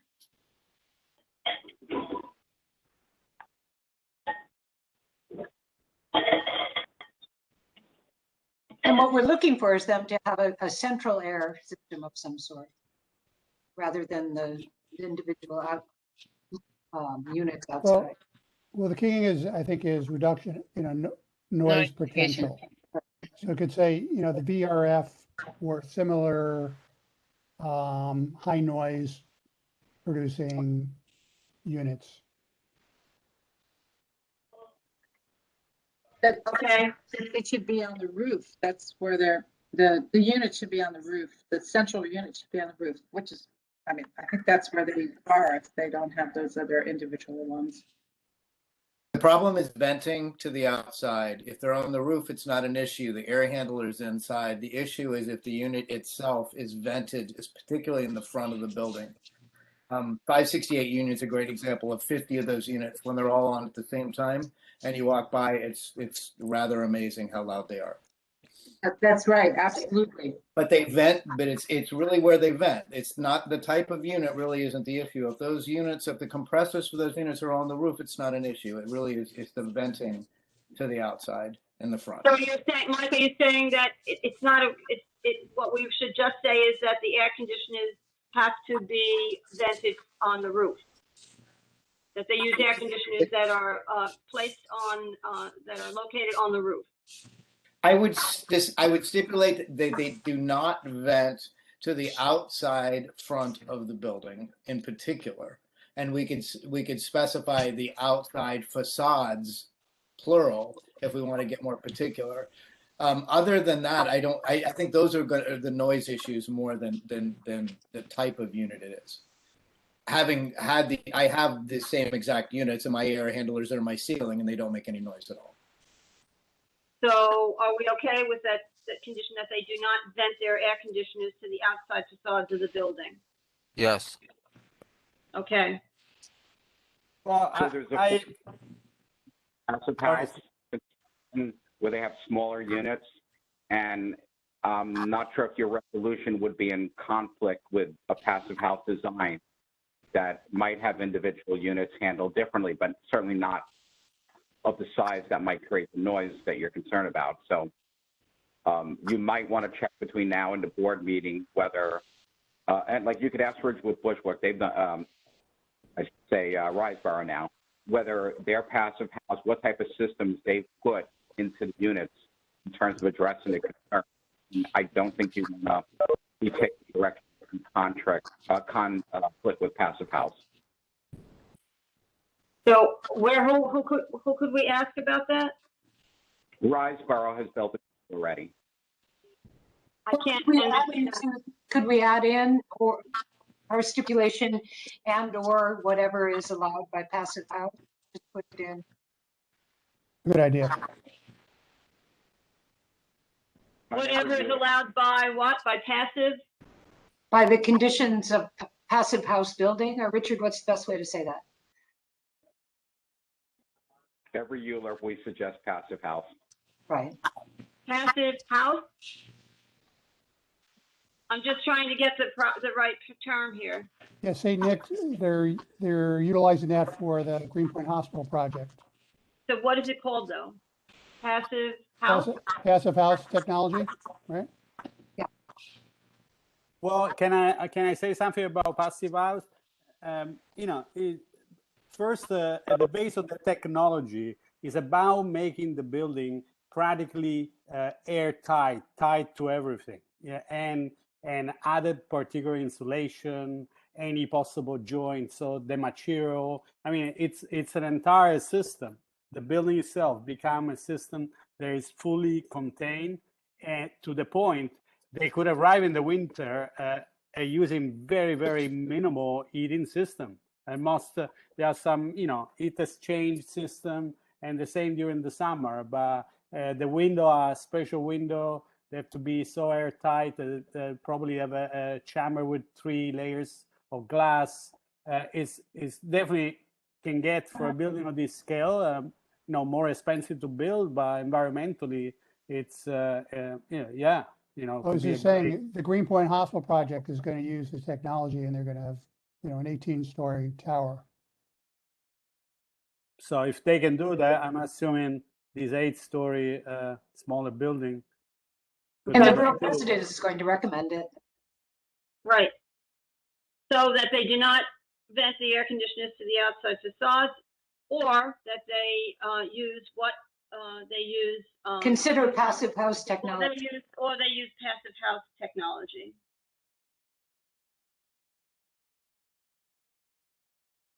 Also to add, you know, because they're going to need some air conditioned system, but I don't remember how many units. How many units there in this building? 38. 34, I think.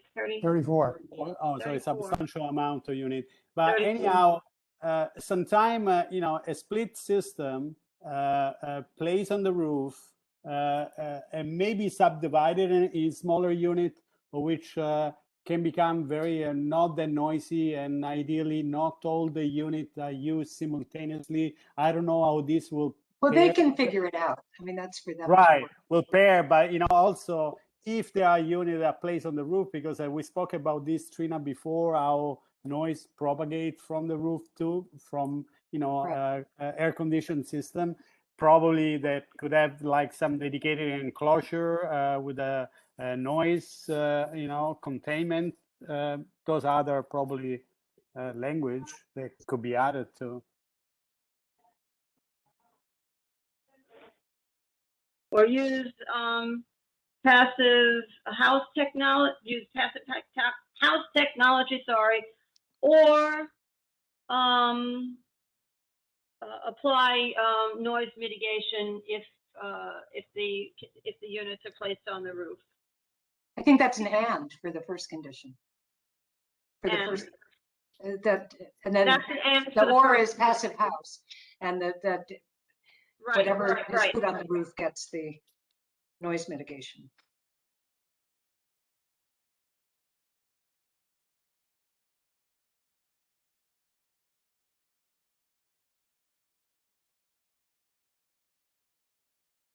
Can we now go to the commercial space? How many, do we want to specify, or do we just want to say that they divide the commercial space and into two or more, and that they reach out to the chambers of commerce and to green space, and to businesses in the community that are in danger of displacement, and to nonprofits in the area who might be interested in becoming tenants. I like to add to show some diversity. We don't want it all to be one ethnicity or another Starbucks. You know, we want some diversity of these storefronts. Thank you. I agree, and can we add, and not a chain store, if possible?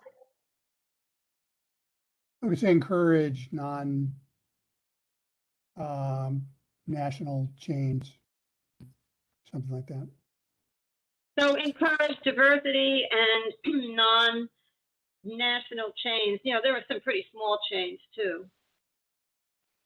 I just want to add, in our neighborhood, there's a lot of coffee shops. Nobody's going to support a Starbucks or anything like that, but small coffee shops. I have one brand new on my block, and it's really coffee and tea, and it's doing very well because people want to support their business, that type of business on their block. Thank you. There is one across the street, William, literally a small one I opened about probably 3 years ago. Hey, hold on, I'm coming. Let me open the door for you. Also, Dale, I was looking at, we said there were 6,400 square feet, right? If we'll do a division, if we divide 6,400 by 8, of course, this would not include passage. Yeah, definitely not enough work. Could you mute yourself, please? To mute themselves. Somebody needs to mute. Okay, thank you. Now, so Dale, we said we had about probably 6,400 square feet. I heard the first time were 7,000.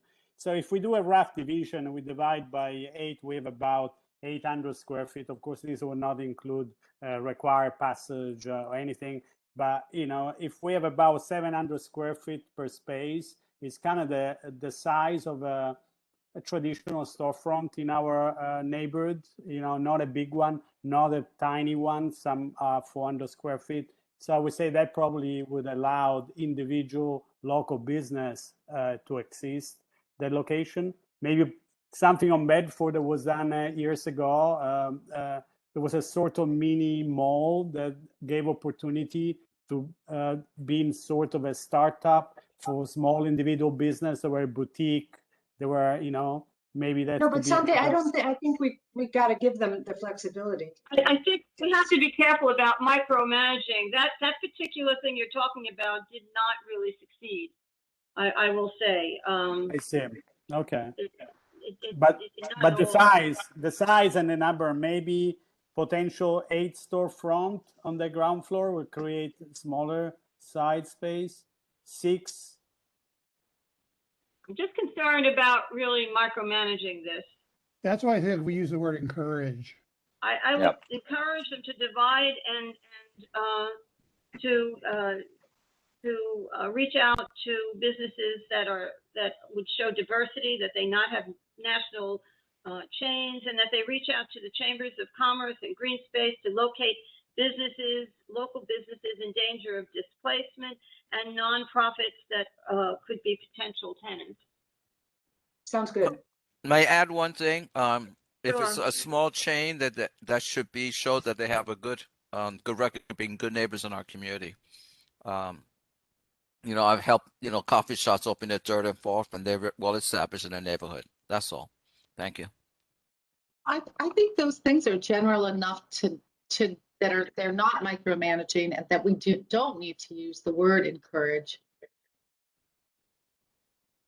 I think that you know, we can just stipulate that that's a condition that's done. I think.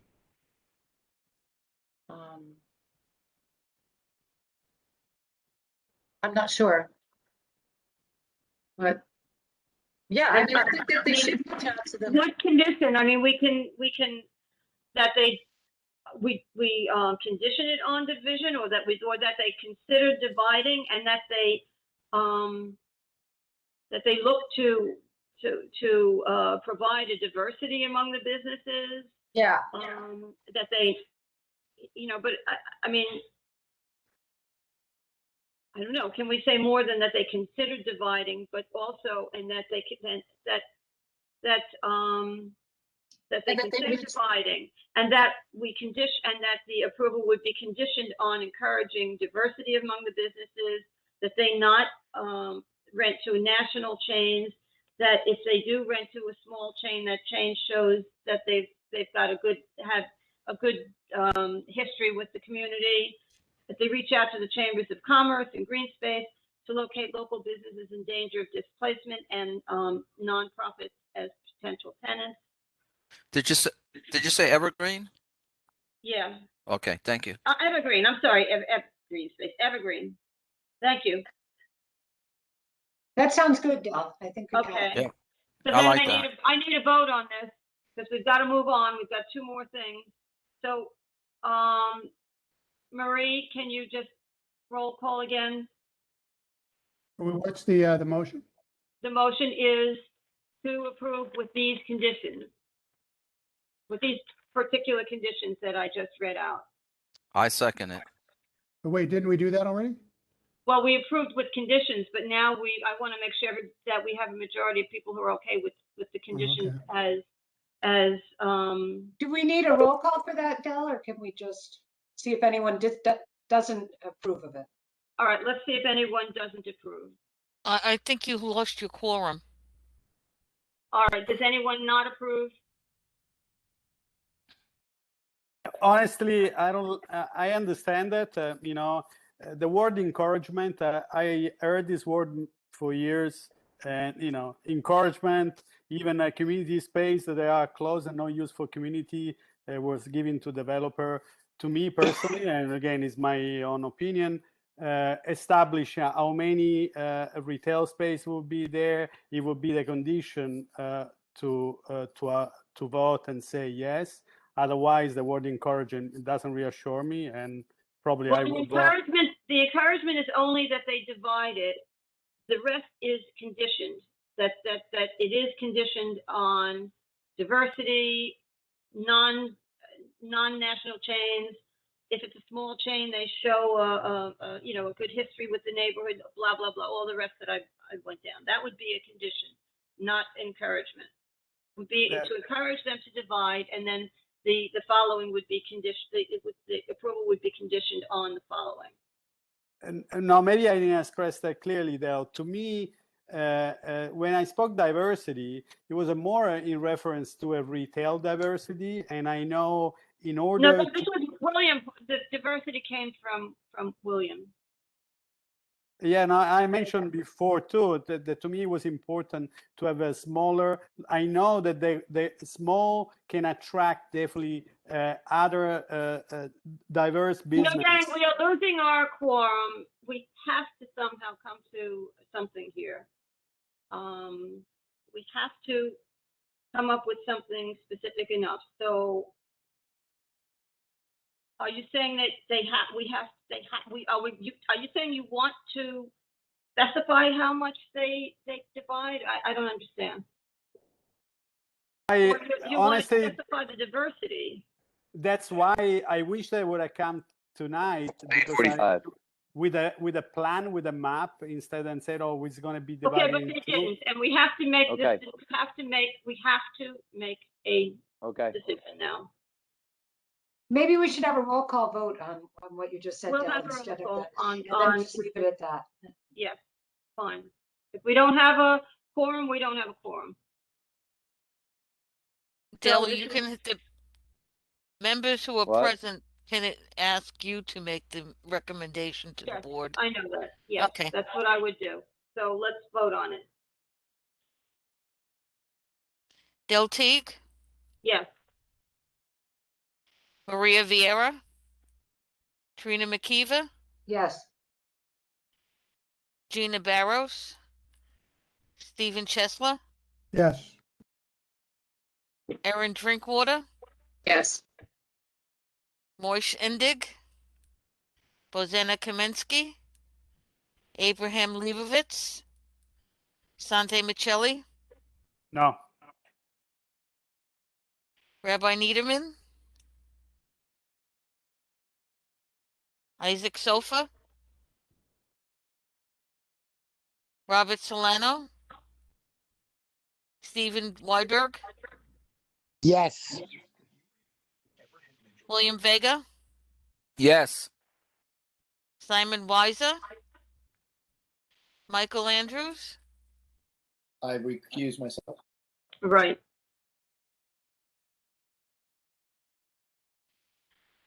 Keith Berger, Yes. Corey Canton,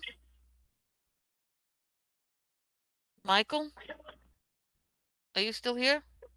Michael Kowachka? Yes. I don't see him. I think he said he had to leave. Yeah, Yes, he he mentioned had it to in the leave. comments. Okay. Katie Nevlatowski, Yes. Allison Stone.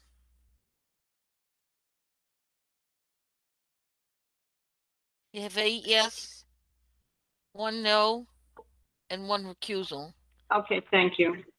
Thanks. Okay, so let's move on. Number 3, fresh update presentation.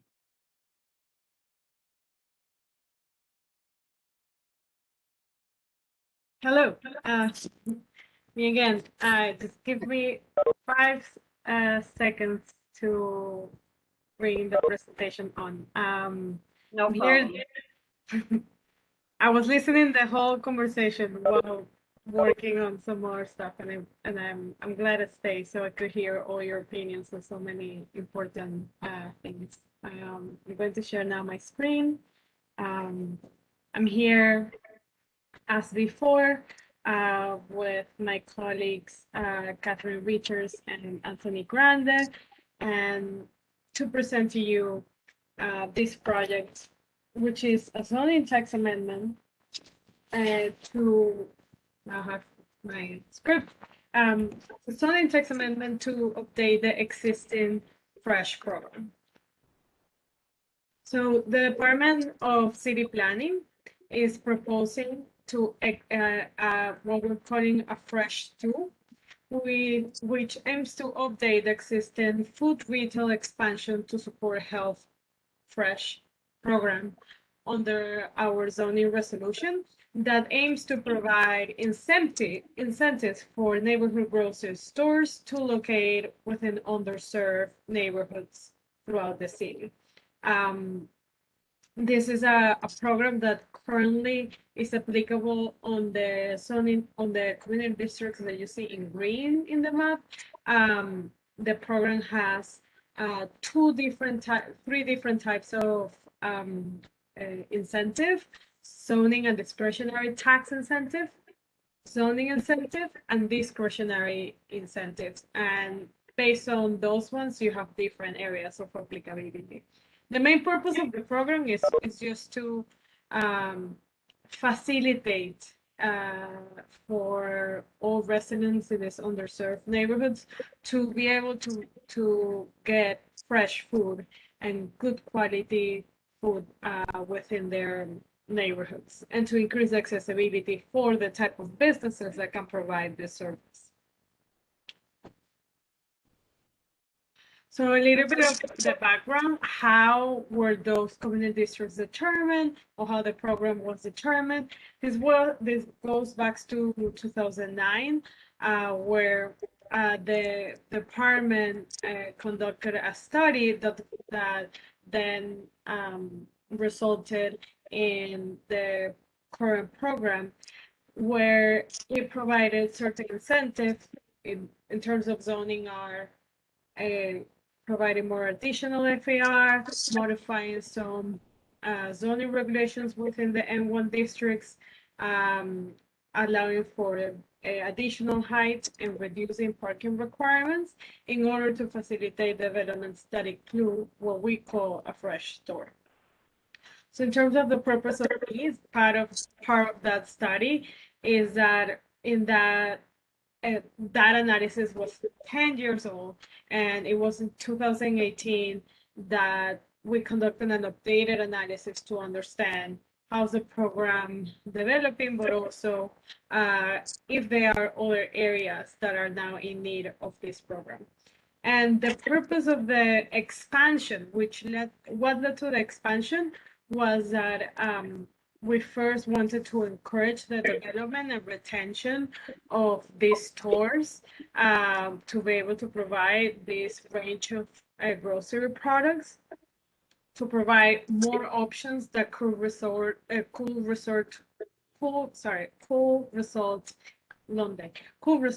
the reduction of grocery costs, but also to empower the consumers with increased convenience and access to grocery shopping. We want residents to be able to access their fresh food closer to their homes, reducing travel times. And in order to do that, in this time and age, we need to facilitate that. So the current proposal to refresh the Fresh program, Fresh 2, is first to make an expansion of the program. We also are introducing some tools to prevent the saturation of supermarkets within the fresh zones, and modifying based on these 10 years of having the program, receiving the applications, reviewing them, approving them, also looking at how have they been developed. We have seen that some modifications to glazing and parking requirements are needed and appropriate, and there are some as always, every time we do a text amendment, we may also make sure to do some cleanups in the text. First, quickly, in terms of the expansion of the program, currently what you see now in turquoise, in full turquoise, are the areas of the city where the Fresh program is currently applicable. We are extending it to the ones that you see in the hatch. This includes a portion of Community District 1. And if we go into detail on the map of our community district, you can see where all those lots are impacted. The second tool that we're introducing is to prevent the saturation of the location of supermarkets within the same radius. The idea is that what we want is for all residents to have great access to fresh food, but we cannot achieve that if they're all in the same street, right? We need them to be like that dispersed throughout the community district. So we are adding a few technical considerations within the text to make sure that proximity is one of the parameters considered in order to approve this type of applications, but also the size of the supermarkets. The other updates, as I said, like these that we have been reviewing this type of applications for a while. We were also reviewing those zoning requirements, and part of the ones that we want to make certain modifications are to change the window installation requirements. Like the current provision requires 50% of the ground floor surface area to be transparent, but sometimes those requirements prevent that they are very costly for some type of projects, or especially for the conversion ones. And for these conversions, what we are allowing is that this type of requirement could be waived. The other is in terms of parking requirements. We are reducing the parking requirements only in the lower density residential districts from R3 to R5 to ensure that the parking regulations do not stop the the construction of this type of supermarkets. And other zoning text clarifications, as the slide points out, are basically related not only to language, but also talking about how the store has to be contiguous, and the whole store needs to be contiguous as an area. We have seen some crazy cases that the distribution of the products in the fresh store to be 60% food products instead of 80 to ensure greater flexibility to the supermarkets. I know that you're not a board that are usual to this type of applications, but part of these applications where they're asking for a certification or an authorization, they need to provide like a detailed ground floor of the supermarket. So we actually, in the department, we need to review the compliance in terms of, they need to show us a complete detailed floor plan of how the supermarket looks like and which are the areas and what type of products. So based on that, we are lowering some requirements because of what we have seen. And also, we're accepting the fresh projects that do not increase the residential floor area will be exempt from a restrictive declaration requirement, which currently they have to. So those are the main aspects of the refresh, the update of the fresh program. We're calling Fresh 2. We're currently on the referred time, where this project was certified by the Planning Commission in May 17, if I'm not mistaken. So we are almost in the finish line of closing that referral time in order to receive all your comments, all your recommendations, in order for the CPC to take it in consideration when they vote. And this vote is expected to go on the fall, and for the City Council vote and the adoption by winter. I'm going to stop sharing my screen. I will bring it up again if you have any questions. I have a question. The increase in the additional FAR, how much it goes up to? How much FAR? So it's an interesting question. So part of the Fresh program is that you have two types of tools. You have, as part of the zoning incentive, you have the authorization and the certification. The certification only checks that you're providing the fresh store. There's no modification that you're asking for on the bulk or the building, and it's certified by the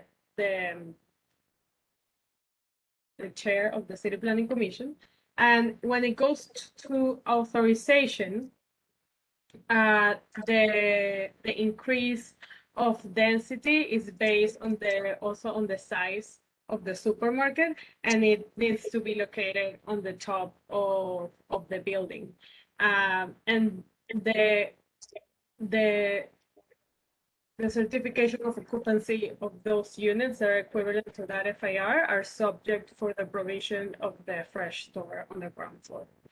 I don't know if Kate can complement in terms of FAR bulk requirements. Sure. My internet just cut out a little bit, so apologies if I'm repeating something that you already said, Alexandra. But yeah, just to reiterate, for when a fresh store does get the bonus floor area, for every square foot of fresh store, they can receive a square foot of residential FAR, but that's capped at 20,000 square feet. Okay, thank you. Anybody have any comments, questions? Yes, Adele.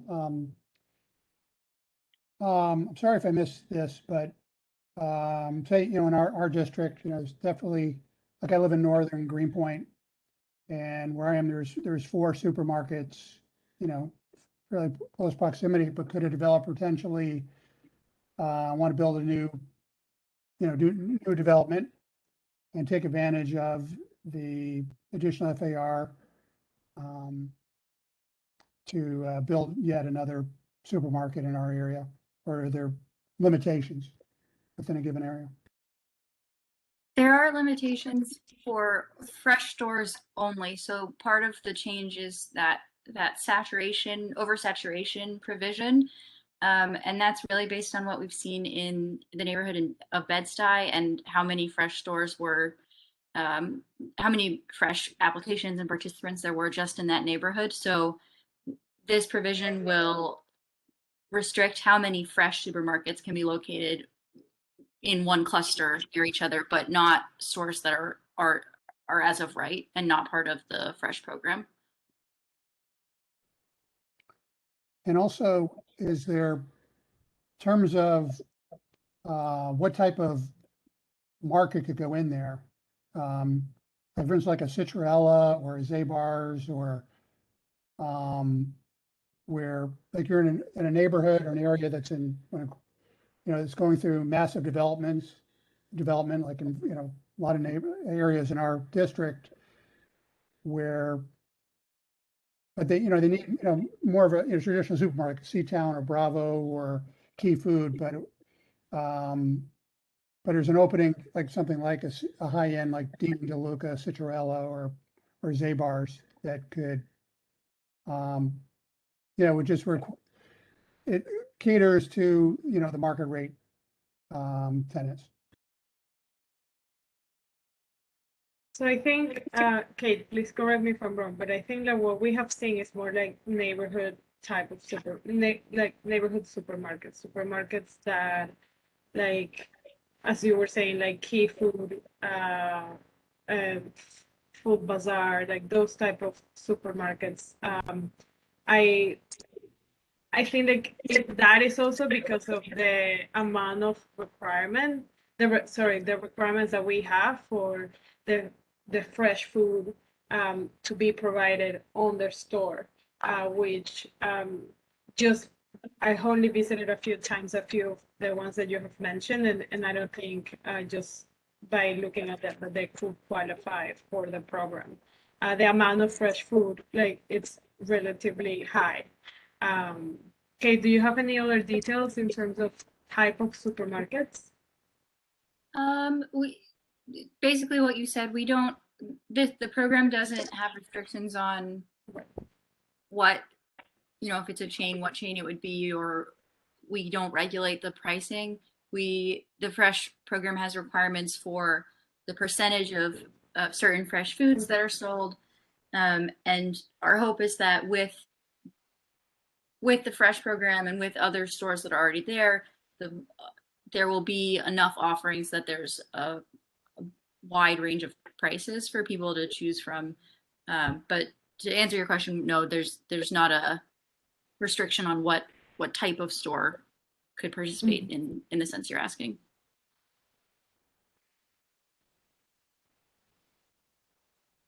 I have a question, Sante here. Thank you, Alexandra. Sorry, my video was off. Okay. No, I had a question. What will happen in case a supermarket business will not succeed, for example? In what position will be the developer that will have to face to have an empty space because of that reason? From my experience, part of the program is that the agency, along with EDC, we conduct. I'm blanking now on the amount of years, but we ask for update information on the occupation of the fresh store, and if the fresh store is not occupied, either by the time of the construction ended, or as you said, they built, it didn't succeed, and they had to remove it. They have to go through a process with our chair, basically, to either verify that they can extend a period of time, that they can waive it's not waived, it's like extending the time for them to find an operator to be able to fill the space. And in case of if they don't do it, and you're asking for if in case that it doesn't succeed, they don't want to occupy anymore the space with a fresh store, right? Yes, absolutely. Yeah. I mean, look, Kate, do we have that? Sorry, Sandra. Kate, do we Sure, have sure. that? Do we have a response on that? So if one of the participants, if they take advantage of that extra square footage that's available, because not all of them do, but if they use that extra residential square footage, then they are required to have a supermarket in that retail space in perpetuity for the remainder of the life of the building. Stores that don't take advantage of the extra square footage, that is one of the things that's changing with this proposed text amendment, is that they will not be subject to that that restrictive declaration on the property. But what Alexandra said about the process of if you can't find someone, that is the other sort of side of that. Yeah. That's also why those ones have a restrictive declaration, because those provisions of like asking, like coming back to the agency to ask for the extension of the period of time, it's within the restrictive declaration, not on the zoning resolution. We haven't, I think so far, we haven't seen a case like that publicly. And I could imagine that if somebody got advantage of the extra FAR and they cannot fulfill it, they will not be in compliance with zoning, so they might need to require some type of another land use action for the building to comply with the underlying zoning if the supermarket is not there anymore, or if they want to surrender that capability. Okay, but it is right now not exactly defined how this mechanism will be in place. For removing a fresh store? Yeah, and also in case how difficult will be to be, is I it? think I don't know if it is in the fresh tool stipulations, but I think like the response will be then you're non-compliant with zoning, and therefore you need to ask for a land use action that allows you to be either CPC or BSA. Mm-hmm. Okay, that's for now. I meant some other question of not. Yeah, but something, as I said before, with some of your comments in the full board meeting, that is the type of comments we appreciate for the board to include in their letter. So we can bring it back to the City Planning Commission for them to consider it while they're voting, and also in the CPC report, all of them. So it's a request for a general enforcement that we're looking for. For example, yeah. And also, Alexandra, once I'm here, definitely you remember I had concern. One was the parking, and definitely the activity that and really you were showing the map where this is Brooklyn. There is always density. Parking is an issue. Bicycle lane are required. I believe they all have to assist and coexist, and so definitely being rewarded because you're doing something. I believe it should be included, Bob. Still, I want to restate what I stated at the general meeting, and then I also question the affordability and the consequences of maybe allowing a development of that type to come into a neighborhood, which is one of the process. Yes, facilitate fresh food, but also facilitate gentrification, facilitate other impact that they can have in that existing neighborhood that may have adjusted, and then how affordable is the food, because in Greenpoint we had a local store that had to close, I believe, as a consequences that all foods, not in the immediate vicinity in Williamsburg on Bedford Avenue have opened, and we had the store which Steve Chesler and others know very well was the Garden, which had a function in our neighborhood years ago, and it became an icon and start providing organic and fresh food, and of course along the years became less competitive, of course, less affordable, but definitely there were a portion of the community were not that privileged to be able to afford the fresh food. Despite their presence, they never purchased there because the cost was I'm not saying prohibitive, but definitely prohibitive for that portion of the community. Yeah. That's a very good point, and like Alexandra was saying, these are the type of comments that we really value if you wanted to include something like that in your recommendation. So, like I said, how would you, in just a few words, phrase your recommendation there? who are you asking? Sante. Okay. Sante I would like to answer his question too, but just let me know when you're ready for that. Della, I don't know. I mean, I'll definitely something we can decide together. I just wanna, some were question and comment. They were both at the same time, and some just arise while we were talking. I would not feel comfortable saying yes, let's approve, let's go there. I believe it's more technical, as much as city planning takes time to develop things from concept, and they still are in need, as it was stated tonight. Needs comment and consideration and maybe adjustment, but I don't know how. Maybe my English will be even not the best How to about just phrase that the food is perfectly. affordable? How about the food is affordable? I mean, seems pretty simple, no? Yeah, but We would put in a recommendation to that the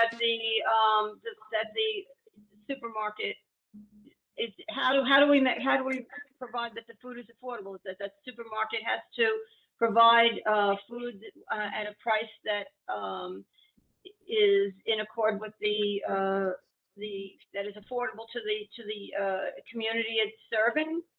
Yes, that sounds fine. Yeah. how do you define that? I mean, I don't know. because like there's, the C-Town. The existing community, how about that? To the existing community, to the general existing community or something. Kate, is there any consideration that we put to the fresh too regarding this, or was there any study, or during the project was that was thought of? So basically, zoning can't regulate prices. Right. We can regulate the use of a building and the size of a building, bulk of a building, and this is just one of many programs in the city that address food access and food affordability issues. So we know it's not the be-all end-all solution for every situation, but just sort of one piece of the puzzle. And you're welcome to put that your recommendation about the point about affordability, but again, that's not regulated in the fresh program. And I want to very quickly just address something that Sante mentioned also about bringing development into these areas where fresh applies. Basically, if the zoning doesn't permit a grocery store there now, fresh will not make that any different. It's where the zoning already allows grocery stores to be built.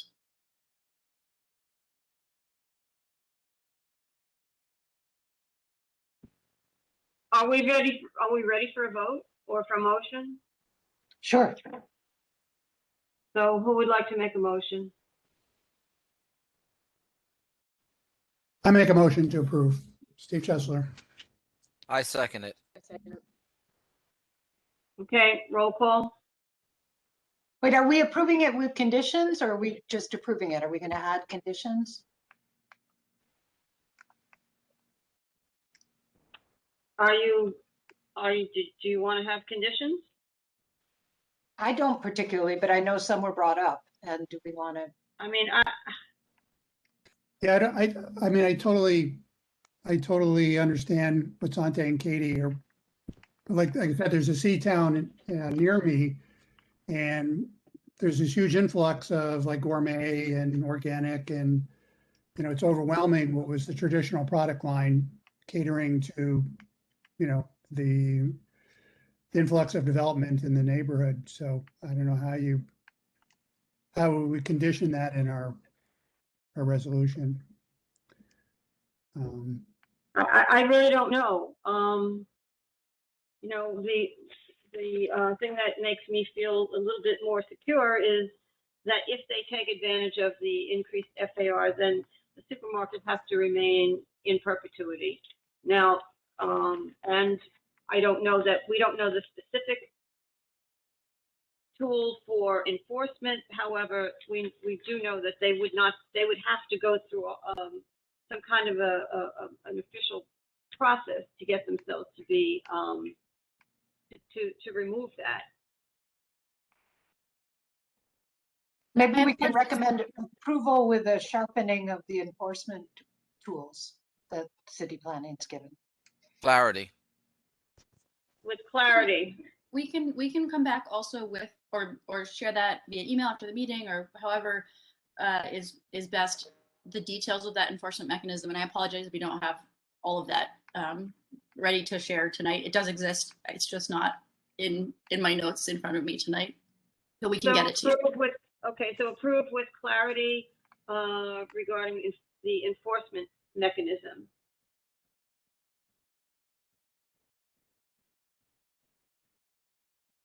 For the perpetuity requirement.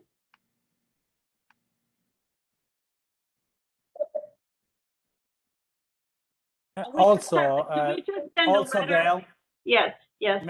Maybe also a mechanism that is there a mechanism beyond the zoning and beyond the idea and the desire, even of developer doing that analyze the actual feasibility, even if it's zoning permitted by zoning, because the incentive could definitely drive into want to do that because of you know what is behind there, some of the benefit that are behind there. But is really needed, is really creating a competition, is pushing out some other entity in the neighbor. And I believe we are still lacking about even a mechanism that not a guarantee once it's there, but also to make sure they analyze if it is suppose something to be there of that type. I thought there was a mechanism because they are going to, they have a mechanism to prevent oversaturation. I thought that was a part of this. Am I correct, Alexandra? Yeah, and part of the mechanisms that are introduced as part of this update is a saturation study, like to make sure that you don't have a lot of supermarkets right next to each other. So there were a few parameters that were included, such as proximity and size of supermarkets within a radius. I think it's half a mile radius. So are we let me just be clear here. We just send a letter with respect to this. We send a letter either in support of or not. Okay. Correct. Letter with support or not, and your recommendations. So what city planning commission should include modified the text amendment. That's a letter of support with a recommendation for clarity regarding the enforcement mechanism available for the perpetuity requirement.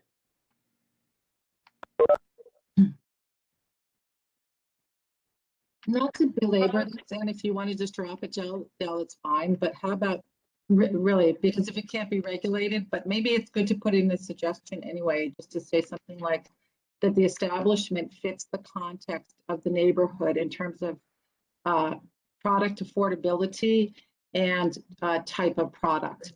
Now, maybe it's not worth it to put it in, and I respect that if it's not. In my opinion, it is not. I think they have quite a bit. This is a big requirement for a large amount of space to be given to fresh food. It's fine if you don't think that makes sense.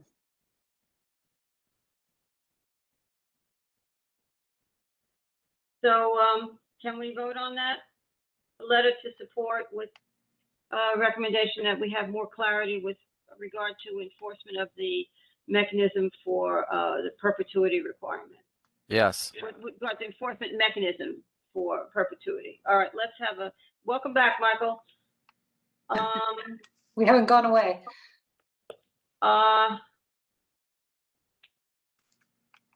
Can we have a roll call vote, please? Del Teague, Yes. Maria Vieira, Trina McKeever, Yes. Gina Barros, Stephen Chesler, Yes. Erin Drinkwater, Yes.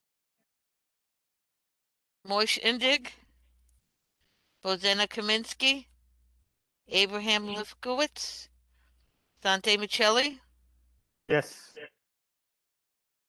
Rabbi Niederman, Isaac Sofa, Robert Solano, Stephen Weidberg, Yes. William Vega, Yes. Simon Weiser, Michael Andrews, Yes. Keith Berger, Yes. Corey Canton,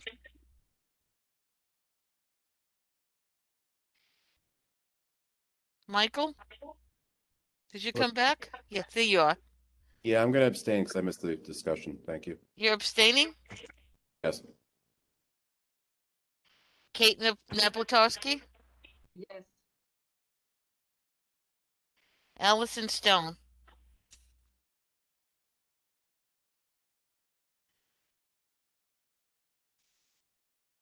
You have 10 yes, 1 abstention. Okay, last presentation, last item on the agenda is for the health and fitness citywide text amendment. Yep, me again.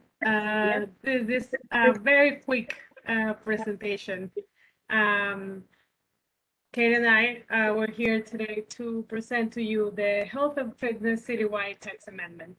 This is a proposal to reduce the barriers for gyms, spas, and licensed massage businesses to be the better. And the barriers are within our zoning resolution. So things have changed a lot in the last 4 decades since a special permit was created to allow this type of businesses to be able to be part of a development. In addition to the significant growth of health and fitness industry and the desire for community access of these amenities, especially during the pandemic, we have noticed a need to remove the barriers to facilitate these developments, and including the massage therapists that are licensed health professionals by the NYS Education Department, and our register of all licensed massage therapists is publicly available online. So, yet businesses continue to be uniquely regulated through zoning, placing significant burdens to these small businesses. On average, the special permit takes more than 6 months to be granted, and often costs businesses between 30,000 to 50,000 in fees to architects and attorneys to get through this process. And also, the special permit is not applicable in most of C1 districts, meaning that gyms, spas, and massage therapy are not allowed in locations where we allow other retail and commercial uses, such as restaurants, laundromats, and grocery stores. So at the time when vacancy rates are so high in our in some of our retail streets, we want to ensure that our zoning resolution is not an obstacle for small businesses to occupy those spaces. So DCP is proposing to remove the BSA special permit for all gyms, spas, and licensed massage therapy. It's referring the zoning resolution as physical, culture, or health establishments. Gyms and spa will be considered commercial uses that will be allowed as of right. No need for a special permit. Smaller gyms and spa, those less than 10,000 square feet, will be allowed in all commercial and manufacturing districts, including the C1 districts where the gyms are currently not allowed. And gyms and spas are unlimited in size, will be slightly more limited in geography. They will be allowed in our highest density C1 districts, which are primarily located in Manhattan, as well as the C2 districts and higher and manufacturing districts. I'm sorry, I missed to say something here. The distinction between the uses smaller than 10 square feet and those larger is consistent with the way many other commercial uses are treated in our zoning resolution, such as clothing and furniture stores. And in terms of the licensed massage therapy, they will be treated the same way as other outpatient medical uses in the zoning, and this will be categorized as either ambulatory healthcare or healthcare offices. This would allow licensed massage therapy studios as community facilities in most residence districts, except R1 and R2, as well as commercial and manufacturing districts. And massage is illegal to practice without a license. And unlicensed massage will continue to not be allowed as a use anywhere in NYC, according to this proposal. So when the BSA right now reviews this type of applications for gyms, they occasionally impose some conditions to address community concerns about noise and vibration that can result from activities such as dropping the weight or using exercise equipment. So to continue to address these concerns, to not lose them by removing the special permit, the proposal also includes additional to remove the special permit, but introducing in the zoning resolution some performance standards for noise and vibration. A subset of higher impact gyms will need to have an acoustical engineer certified with the Department of Buildings that will facilitate is designed to meet these performance standards before they can receive the certificate of occupancy by DOB. And these provisions will apply in mixed-use buildings, in commercial and MX districts, and in lower impact facilities, which are, for example, yoga, isometric exercise, I don't know what is that, and therapeutic services such as spas will not need to demonstrate compliance with the noise and vibration performance standards, but will still be subject to the NYC noise code. So we have included a map of where right now you can see in orange, currently the special permit is required for any type of these businesses to be developed. And right now in purple, what this special permit will do is, and purple, it's also where they're currently not allowed, not even with a special permit, which is the C1 district. So immediately when this, if this project gets adopted, all the areas in orange and purple is where this type of businesses will be allowed as of right. That concludes our presentation. We're happy to answer any questions.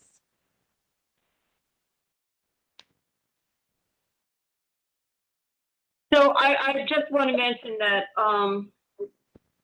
up until now, really, when a gym or an applicant would come and ask for approval for the special permit to open a gym, essentially they just had to really prove that they really are a gym. this came from an antiquated law, as we understand it, that there were concerns that these massage places and these gyms and spas were not really being used as gyms. So in all the years I've been on the community board, I don't think I ever saw one application denied. And yet the process was very lengthy and expensive to the applicants. So I'll just mention that. It seems like it'll lighten our workload. Well, I think many of us over the years felt it was kind of just didn't make any There's sense. that one lawyer who always brought them to us too. We're gonna. I know. I'm a little worried about his income, but I guess he's got other things. Physical culture. Yeah, physical culture establishment. Can I make a motion to approve? Yes, you can. Any second? I second it. It's been desperately needed, these changes. Thank you. Yeah, really, I agree. Okay, let's vote. Marie?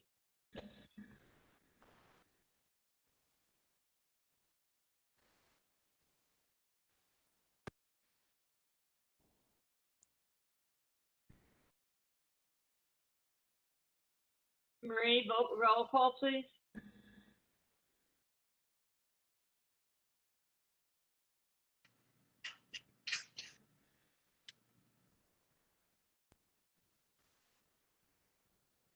She didn't think we'd be ready so fast. I bet. Now, this will help a lot of businesses to open, big time. Yeah, yeah. Yeah, and also to have more diversity of businesses in the commercial corridors. I could think of 100 that didn't go forward because just the expense. And there's no, from Board of Standards appears, even if they reject it, you don't get refunded. It's too expensive. Yeah, I agree. Marie. Marie, Yes. are you there? Yes, I'm here. I'm sorry. Okay, roll call vote to approve. Del Teague, Yes. Maria Vieira, Trina McKeeva, Yes. Gina Barros, Stefan Chesler, Yes. Steve, yes. Yes. Erin Drinkwater, Yes. Moish Indig, Bozena Kaminsky, Abraham Leibowitz, Dante Michelli, No. Rabbi Needleman, Isaac Sofa, Robert Solano, Stephen Weidberg, Yes. William Vega, Yes. Simon Weiser, Michael Andrews, Yes. Keith Berger, Yes. Corey Canton, Michael Kowalska. Yes. Yes, thumbs up, huh? Yes. Katie Nablotowski, Yes. Allison Stone.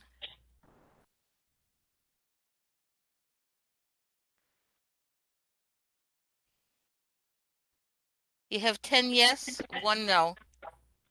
Okay, thank you, everybody. So, I will get back to everyone as quickly as I can, but I'm just wondering, is there some sense, if we can do this next week in one day, it would either be next Tuesday or Thursday? Anybody have a preference? If we can boil it down to one day, I don't know that that's possible. I have a preference for Tuesday. I kind of prefer Tuesday also.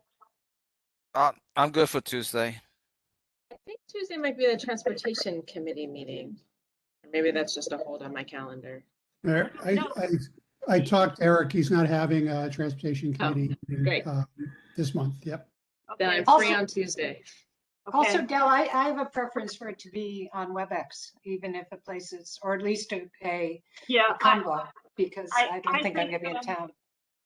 I don't see how we can do it in person. We don't have a place. Right. So, at this point, I think if I again have to take the responsibility to say, yes, I'm doing it on WebEx, against whatever rule, whatever, I'm willing to do that. And if the turnout's like today, if you don't do a WebEx, you're not gonna have a quorum. Yeah, I know. Really, they have to give us something. They have to give us not only a place, but people need some time. People need notice, you know. So next Tuesday. Next Tuesday. So that's if we can boil it down to one meeting, I will tell them we want to do it on Tuesday. And Del, I've got a question. Was there an indication from River Ring why they're being held up? No, and because again, remember, I don't meet with people. I don't meet with developers outside of the committee. So I really didn't want to try to go there. I just, talked to David Lambino and accepted his saying that, look, I think I don't think you're going to have to meet again in August. I think it won't happen till September. And I thanked him, and he said, thank you all for your work and whatever, and blah, blah, blah. And that was the end of that. Okay. So I don't know. What are we doing all on one day? We're also doing River Ring on the same day? No. River Ring is not probably not coming back till September to us. River Ring has not been certified yet by city planning for us to review. Right. So when they give us that clock, then we'll be able to schedule it. But right now, there's a lot of pieces I think that they're working on that they're not ready yet. Yeah. And it's city planning's not ready to give it to us yet. So as what I know to be left for us to do next week, and again, this is not official. The city keeps calling and saying, oh, yes, it's being certified. No, it's not. Yes, it is. No, it isn't. Oh, yes, it was. But what I have now, if I can find it again. It's 957 Grand Street is what you said. Yes. And then there's the Cooper Park, the Greenpoint Hospital, which I think is something that we've been, supportive of for ages. And then there's the open restaurant amendment. So that's as far as I know, that's what we're talking about. So I don't see why we can't do that in one day. And I would guess that people would. The only thing, Del, is I have to make sure that we're in compliant with any kind of a clock with this in terms of advertisement and stuff. So, it's tight, and I don't know if we'd be able to get into the city record in time if you do it as a public hearing. So I don't know then what they want from us, because we have these 2 days set as July 6th and July 8th. So are they going to now tell us we have to come up with completely different days? I don't know. I don't know, because these dates were picked when we didn't have the items in front of us yet. Well, But we guys, still don't have them in front of us, right? Yeah, I don't know. And the Cooper Park Commons, it's called. It's got to be presented by the Department of City Planning's. I'm sorry, HPD. So we haven't even heard from them yet. And the other thing is the individual is. I'm sorry. The open street. Open restaurant. Open restaurants. Okay, that's what I was saying. It's not open streets. Restaurant, right. I've been calling it open streets. I'm sorry, not open streets. I'm sorry. No, open restaurant. No. But who is No, presenting not of a open street. restaurant? City planning or open DOT? Well, that one, the open restaurants is the clock ends on September 28th. So we have time with that. So we may not have to do that now. Well, I don't know. I'll find out tomorrow. All I just made up the list. Fine. and for open restaurants, this is my team that helps educate restaurants. I'm gonna have to excuse myself. Okay, but you can still participate in the And discuss, conversation. Remember of that. course, of course. Okay, good. All right. See, this is the problem. Or originally we were set up for July 6th, July 8th, and these were going to be on the agenda. Also, Quay Street was going to be, but that now is put off till September 29th, and it may be the open restaurants put off. So maybe we only have Cooper Park and With the charter revision, they allowed depending on when the items come in, that they would put a different clock on it. So usually we had a 60-day clock. They turned it into 70 or 90 days. Right. So that was all relatively new to us, and it kicked in, just now. So items that we thought was 60 days were then pushed to out of date. So we have to work around those dates. Okay, so we're down to Cooper Park, I think, and 957 Grand Street. But again, we will, Marie, I'm sure we'll send out a notice to everyone as soon as we find out, right? Right. So the thing is, if the item's pushed into September, you might meet in August instead of July, and then vote in September.